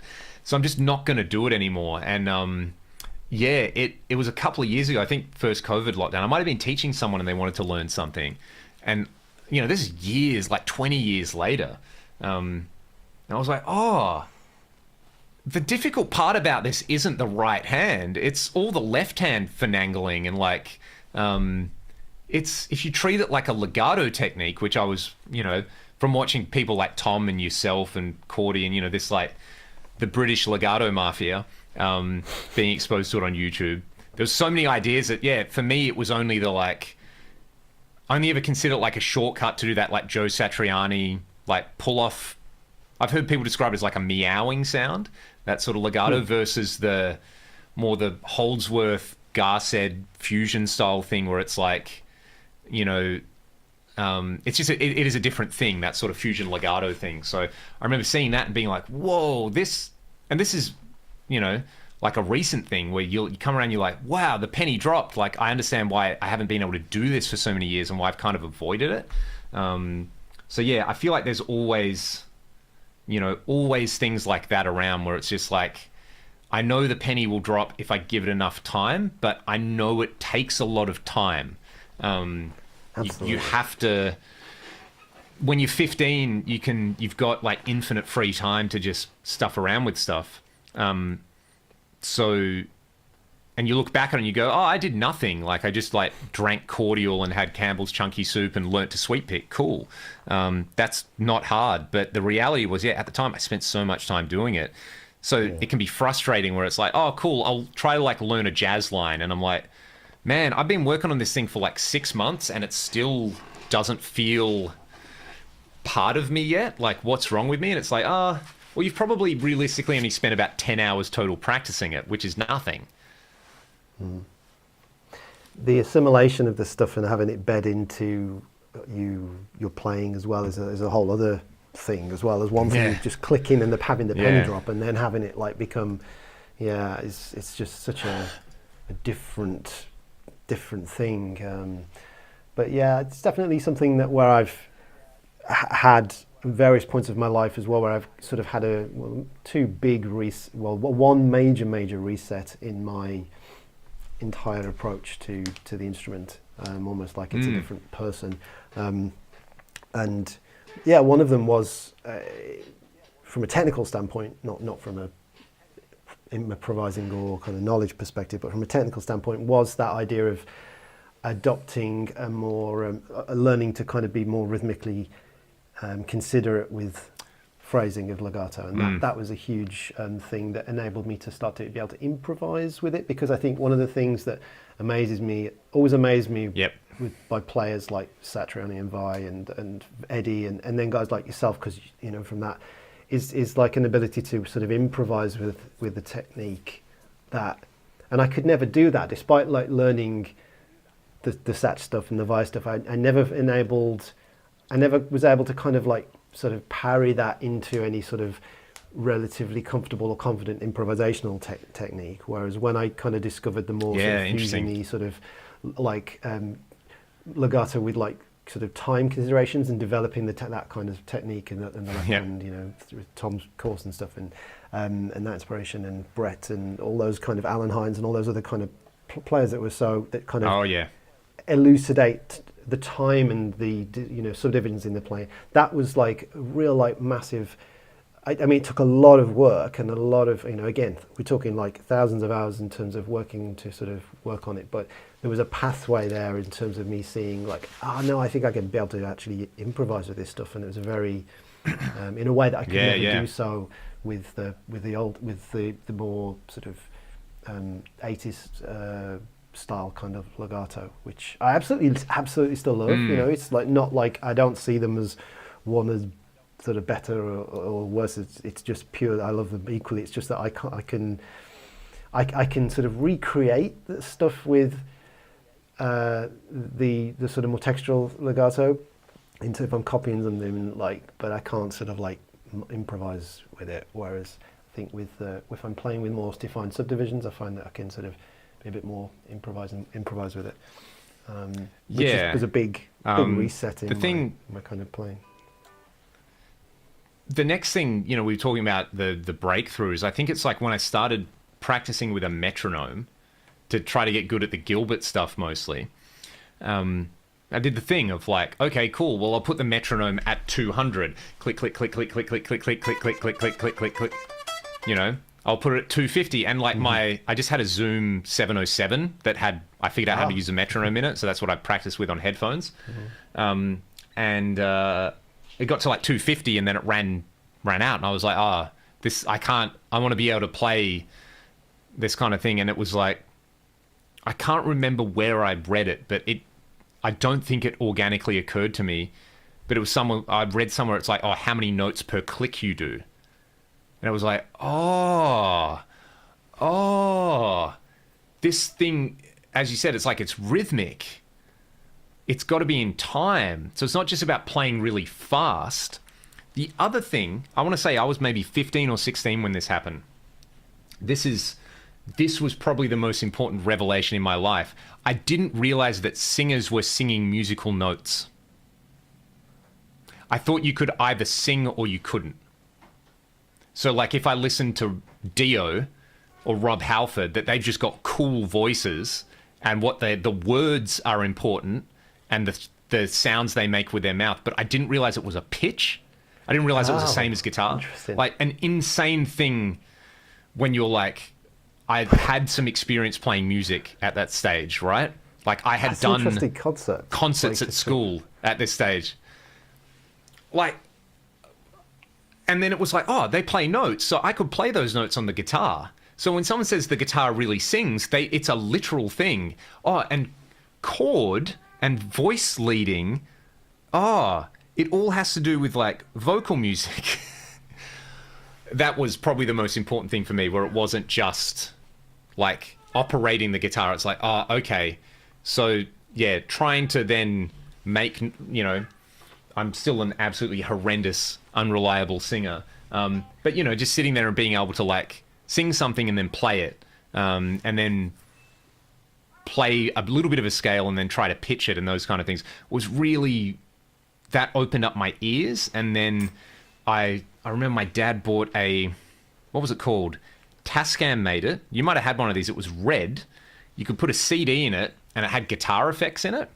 So you could slow down the CD playback. Oh, wow. And loop sections. Man, I used this thing so much that eventually the top broke off it. And it was like terrible DI guitar sounds. Oh my man, what was it called? Tascam, like a phrase trainer or something. So yeah, I think that was also really important because then, yeah, hang on, is this it? I'm just, yes, the CD GT Mark II. It was, oh dude, I have not thought about this thing for like 15 years. The portable guitar trainer. So you could plug headphones into it, you could plug a guitar in, you could put a CD in, and then that was me from about the age of 16 to 20. Just anything I wanted to learn, I would try to figure out. I wasn't very good at transcribing, so it took me a very long time. I never wrote anything down, which was a big mistake. That would have made it easy to proof check my work. But being able to then go, okay, cool, I've got enough like basic technical facility, and now I know that like every instrument makes notes, and what notes are. That was probably like that was a very significant thing for me, where it was like, oh wow, so you don't have to wait for the new episode of like Guitar Techniques to come out. You can actually just do this. It's not magic, it's just hard work. Yeah, a lot of time and work and trial and error, and so many so many things that, for better or worse, and I don't want to sound like old man yelling at cloud in terms of like things were better in our day, which obviously we're going to naturally think, but at the same time, there just seemed like circumventing or shortcutting some of the actual like doing of the thing, or the process of doing the thing, in order to sort of sidestep things. But I just thought it's just how many it is literally thousands upon thousands of hours, tens of thousands now at this point, multiple tens of thousands of hours of just. And sometimes you do thousands of hours of work missing a very crucial component, like singers sing notes, so like not having that consideration in there. And then retroactively, when you have that piece of information, it can help a whole bunch of stuff click. So yeah, definitely from a pure technical perspective, I think it was definitely the Paul Gilbert VHS stuff that sort of really made me have a few breakthroughs with my picking and stuff like that. Another really important experience for me was I was probably like 17 or 18, playing guitar way too loud in my bedroom. And my parents were really cool about it. They never said turn down or anything. That's why I turned into such an annoying, obnoxious person. And I heard this knock on the door. And I go down, there's this man there, like, goes, "G'day, mate, you don't know me. I've just moved to the neighbourhood. We're just listening to you play guitar. Yeah, nice work. Your left hand could do with a little bit of tightening up, though. Like, your right hand, you're really smashing away at the picking, really good." He's like, "You're just a little bit sloppy with your left hand, though." And I was like, "Who are you?" Like, what? Just like taken aback, like offended that a stranger thinks I suck. I was like, "What do you mean?" Amazing. Turn up at your door with like. Yeah, it turns out this guy was advice. Like best piece of unsolicited guitar advice ever. Amazing. Get talking to him, and he's like, "Yeah, I've just moved into the neighborhood." He's like, I'm a classical guitar player." He's like, "I don't do it anymore because I've got other interests, like everyone in the classical guitar scene, right?" But he's like, "Yeah, I've, probably for 20 odd years I was playing professionally, and taught a lot of students and a lot of, and I don't know what happened to this dude, but like he was a gardener at the Supreme Court Gardens in Perth."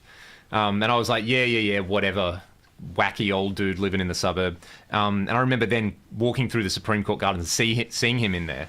But he was just a really interesting guy, where he was like everything. He had an unconventional approach to everything. Like he was talking about, he's like, "Yeah, they wanted me to figure out why these trees had some type of root rot."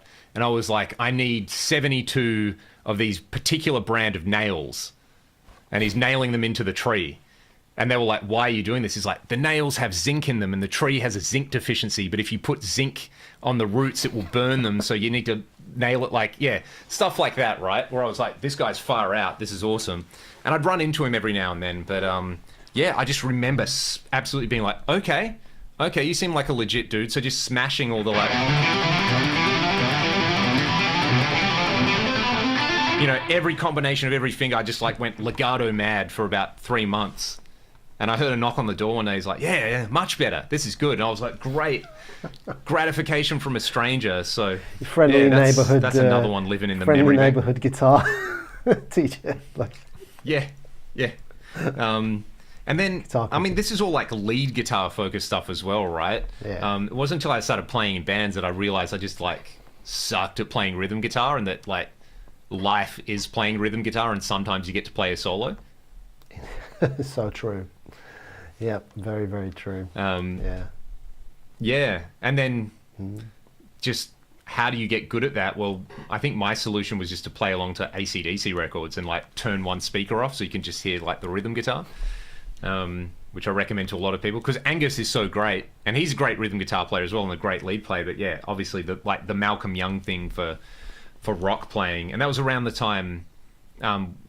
You know, Ragdoll, well, the band that became Ragdoll started doing some sort of gigs, and we go and play country towns, and yeah, it's like Bryan Adams, Metallica, AC/DC, that's all anyone wants to hear. So at the time, Ryan, who's now the singer and bass player in the band, he was, we were like a 5-piece, and he was great because he's 5 years older than me, but he'd done a lot of gigging, and he still does a lot of gigging. He's just, you know, I don't know how he does it, but there were certain things we'd be playing and he'd be like, hey, when you play Summer of '69 or whatever it is, and you get to the pre-chorus, don't go. He was like, just go.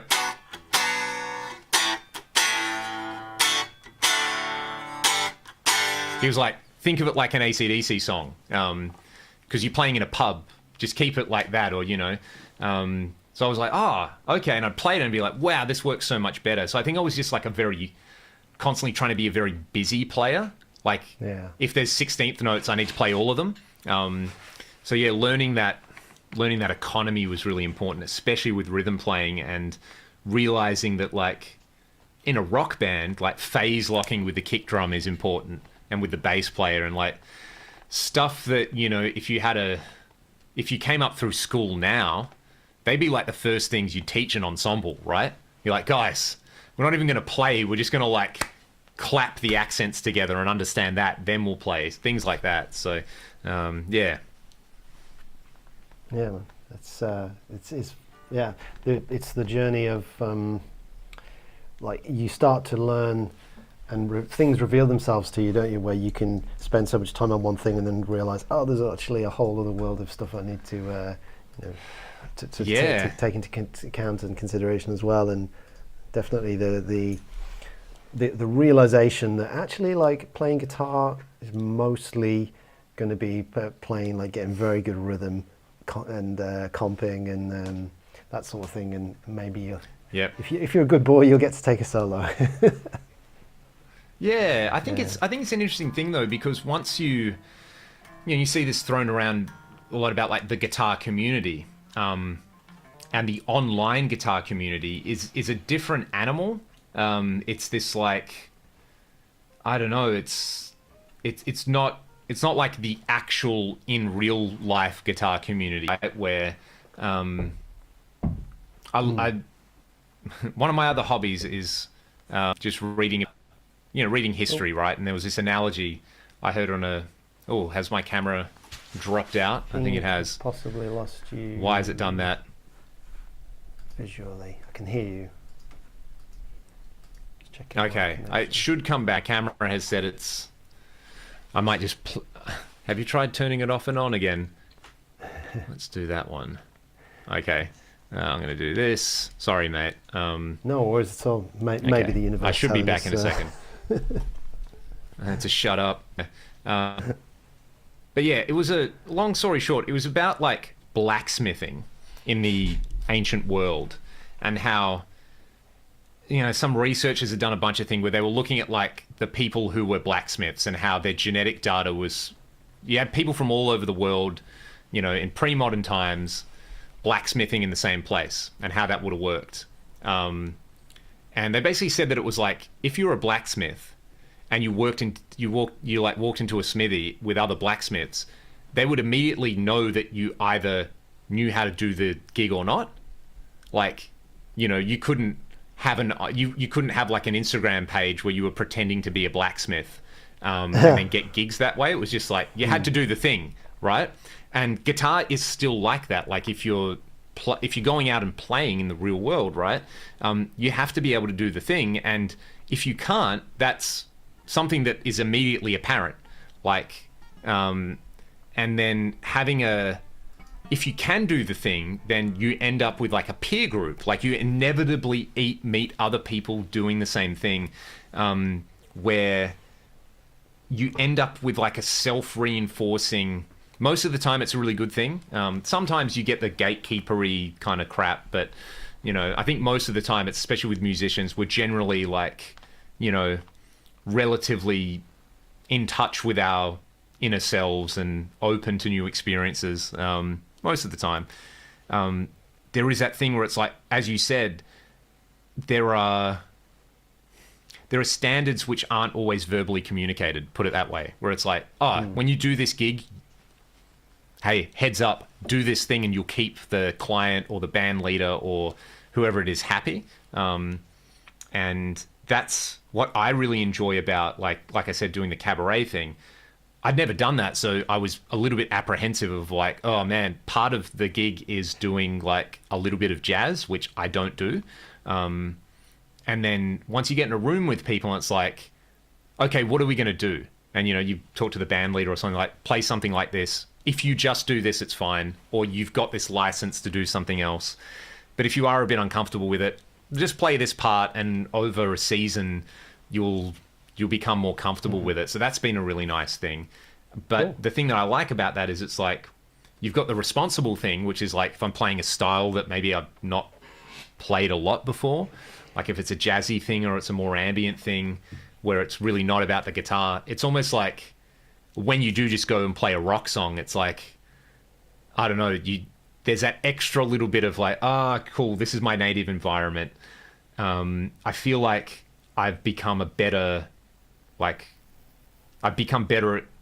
the things I normally do by doing the other stuff, if that makes sense. 100%. Yeah, absolutely. That's a really, I mean, that is so valuable in terms of, advice. Is like just anything that you do and like kind of on the periphery, it will only inform and help, what your day to day.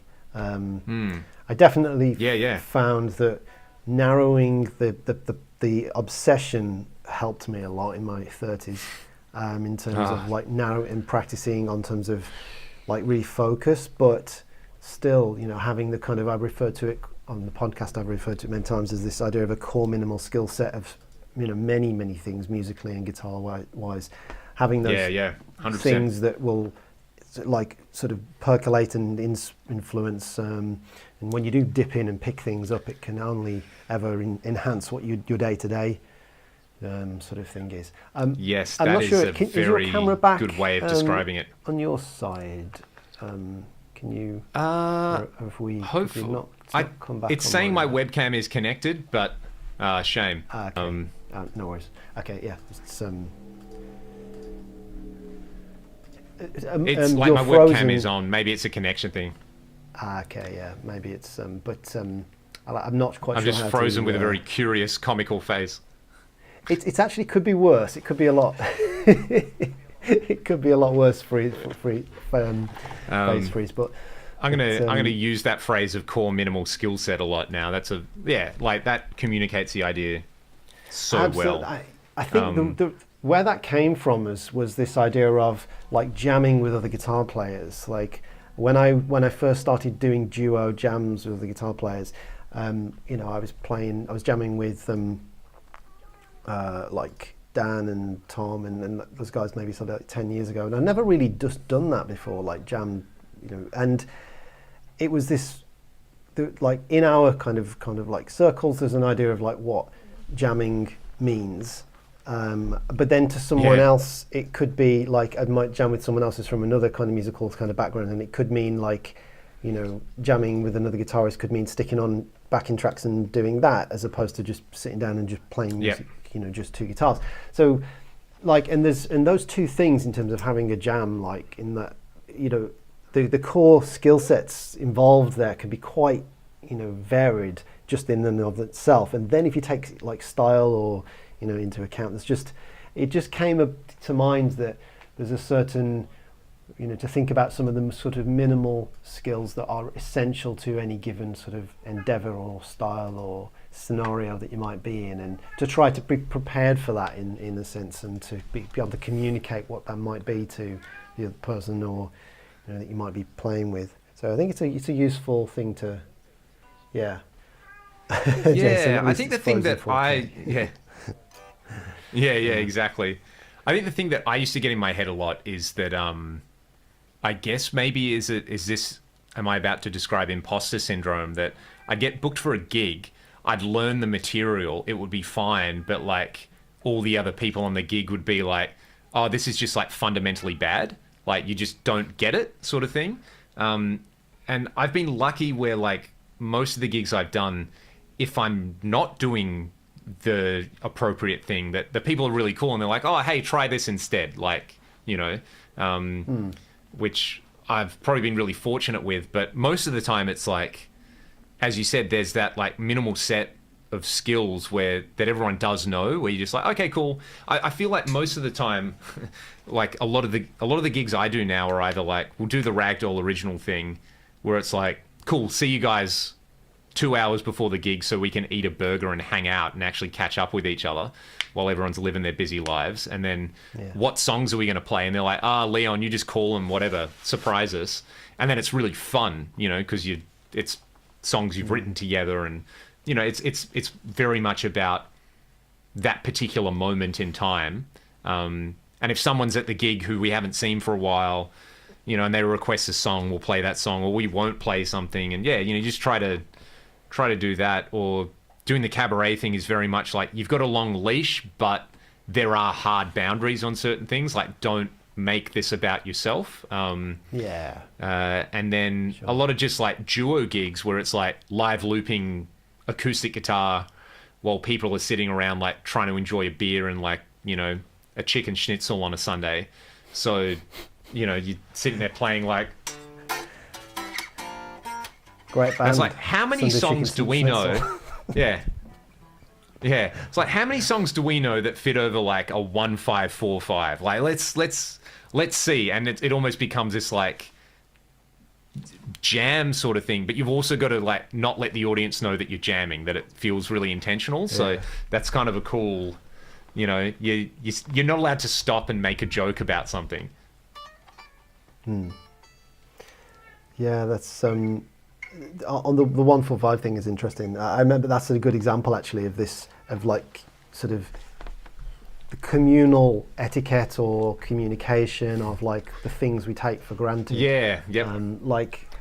If sitting down, because I could sit down with two different guitar players from different backgrounds, and if I say let's jam a minor blues, that could mean very different, like instinctually what are the what's the cultural things for a minor blues with one person to another, and that's so it's just those kind of like, and the skills that you would have over required to be kind of comfortable in either one of those kind of scenarios would be potentially different, as to whether you're playing the minor 1, minor 4, minor 5 as like a more sort of blues, or more sort of like, or like a jazz blues would be, minor blues would have like a different sort of turnaround sort of thing. So it's interesting that the kind of communal things that you have sort of shift from sort of scenario to scenario. But I also think it'd be really interesting. You get an idea of, if you look at a rock cover band's 30 songs that they have in their set list for different places around the world, and what I feel like there'd be a core set of songs that are just like, because a rock cover band now is, the audience is either it's going to be like what was popular in 1988 and what was popular in 2002. That's the core thing. So it's like, you know, AC/DC, Bryan Adams, Metallica, and also Blink-182, AC/DC, Metallica, Bryan Adams, because they all had hits at a similar time, like Bon Jovi, you know, like what's the core set of stuff that like normie radio still plays?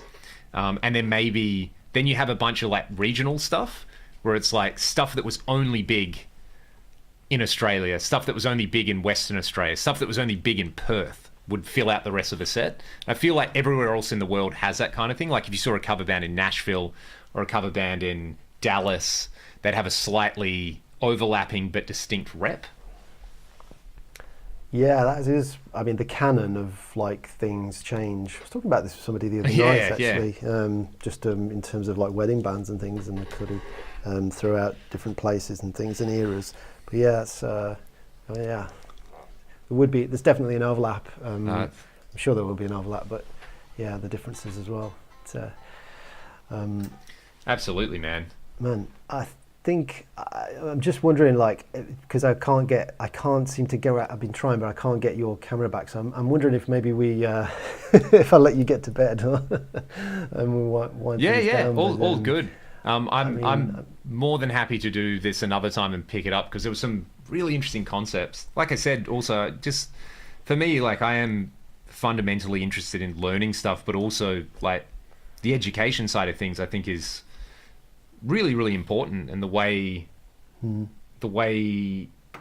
information is presented and disseminated, like without sounding too hoity-toity about it, it's like I think people have a responsibility, like to put the time in to communicate stuff effectively and like passionately, and because there is just like, you know, the world is just full of clickbait slop, which I've definitely made lots and lots of clickbait slop, right?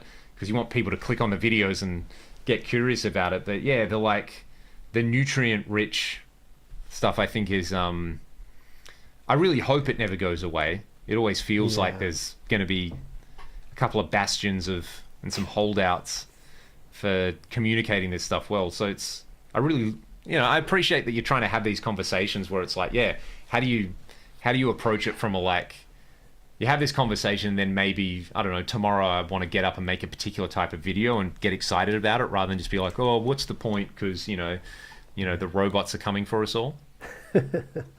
Indeed. They are, yeah. Yeah, definitely. I mean, absolutely welcome anytime. And I mean, I don't know, maybe we could make something work in person in August, but I don't know. Let's do one in person, man. Yeah, that would I'm be down. So much fun. Actually, get to play as well. And but yeah, like we'll keep in touch and see if we can make that work. Because Leon's going to be with the cabaret show in the UK and up in Edinburgh in August. Is it early August? August, yeah. Yeah, I think amazing. The first 3 weeks of August the show's running, so I'm really excited. I've actually never been to the UK before, so it's been on the bucket list.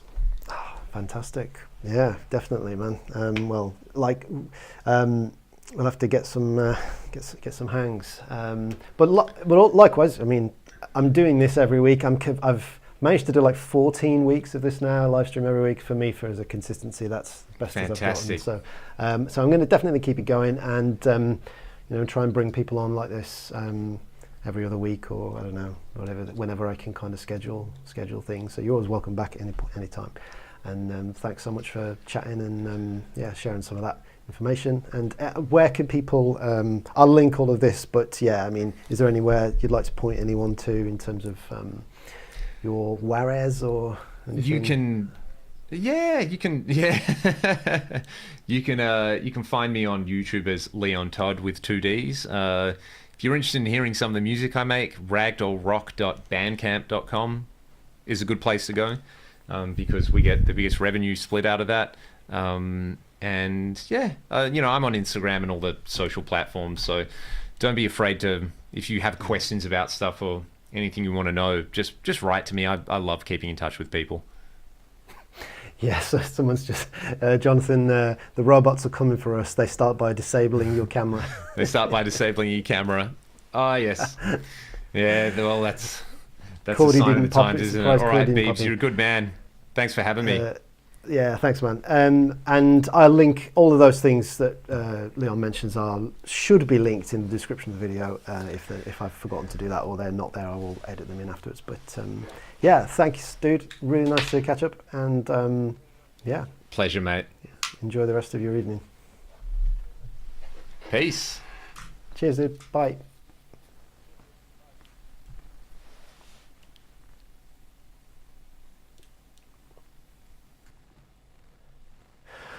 Cool. Okay. Well, I'm going to probably wind it down now as well. So thanks everybody for watching. Sorry about the sort of technical issues there. Leon's camera was working again, but I just couldn't within Ecamm my side of it. I don't think I could. I couldn't get it back in there. So that's something I need to investigate how to do in future. But yeah, thanks so much for watching, everybody. Thanks for your questions. Sorry I've not been able to, I need to get better at that as well. Maybe have a bit of a format for monitoring chat and questions when I've got guests on. So if I've missed things and I've not responded to everybody, apologies this time. Yeah, thanks so much for everyone. New friends, new faces and familiar faces. Great. Really enjoyed that. It's been amazing to catch up and chat with Leon because it's been a number of years, and always the time zone thing makes it so much trickier than I would like it. But yeah, really exciting if we can get to do an in-person one in August. Yeah. Any other questions? If you was anything burning that you wanted me or Leon to answer, you could just pop them on the comment on this live stream afterwards, and I'll try to monitor it and come back to it. I'll save things for the future. Jonathan, you want to hear you play your stuff too next time? Oh, absolutely. Yeah. Well, normally, Jonathan, that's mostly what these streams are. It's me just on my own playing. It's hard when there's another person. Want to do the playing side of things, but you just can't do it together, so it's always a bit weird. But yeah, normally when I'm on my own, these streams are very much about the playing. If you go check my other streams, I'm definitely practicing and playing. So if I've been going over 2 hours, so I'm gonna wind it down now. But so nothing this week. But thanks again, and all of my links too are in the description if you want to check out Patreon, the Solo app, the fretboard visualization course, Fibonacci guitars. If you're new, then thanks so much for watching, and yeah, and I will be back again next week, probably with a solo stream on my own. I'm not sure what I'm going to be doing yet, but yeah, it will involve lots of guitar notes. Thanks so much, and yeah, have a great rest of the weekend, everybody. Bye-bye.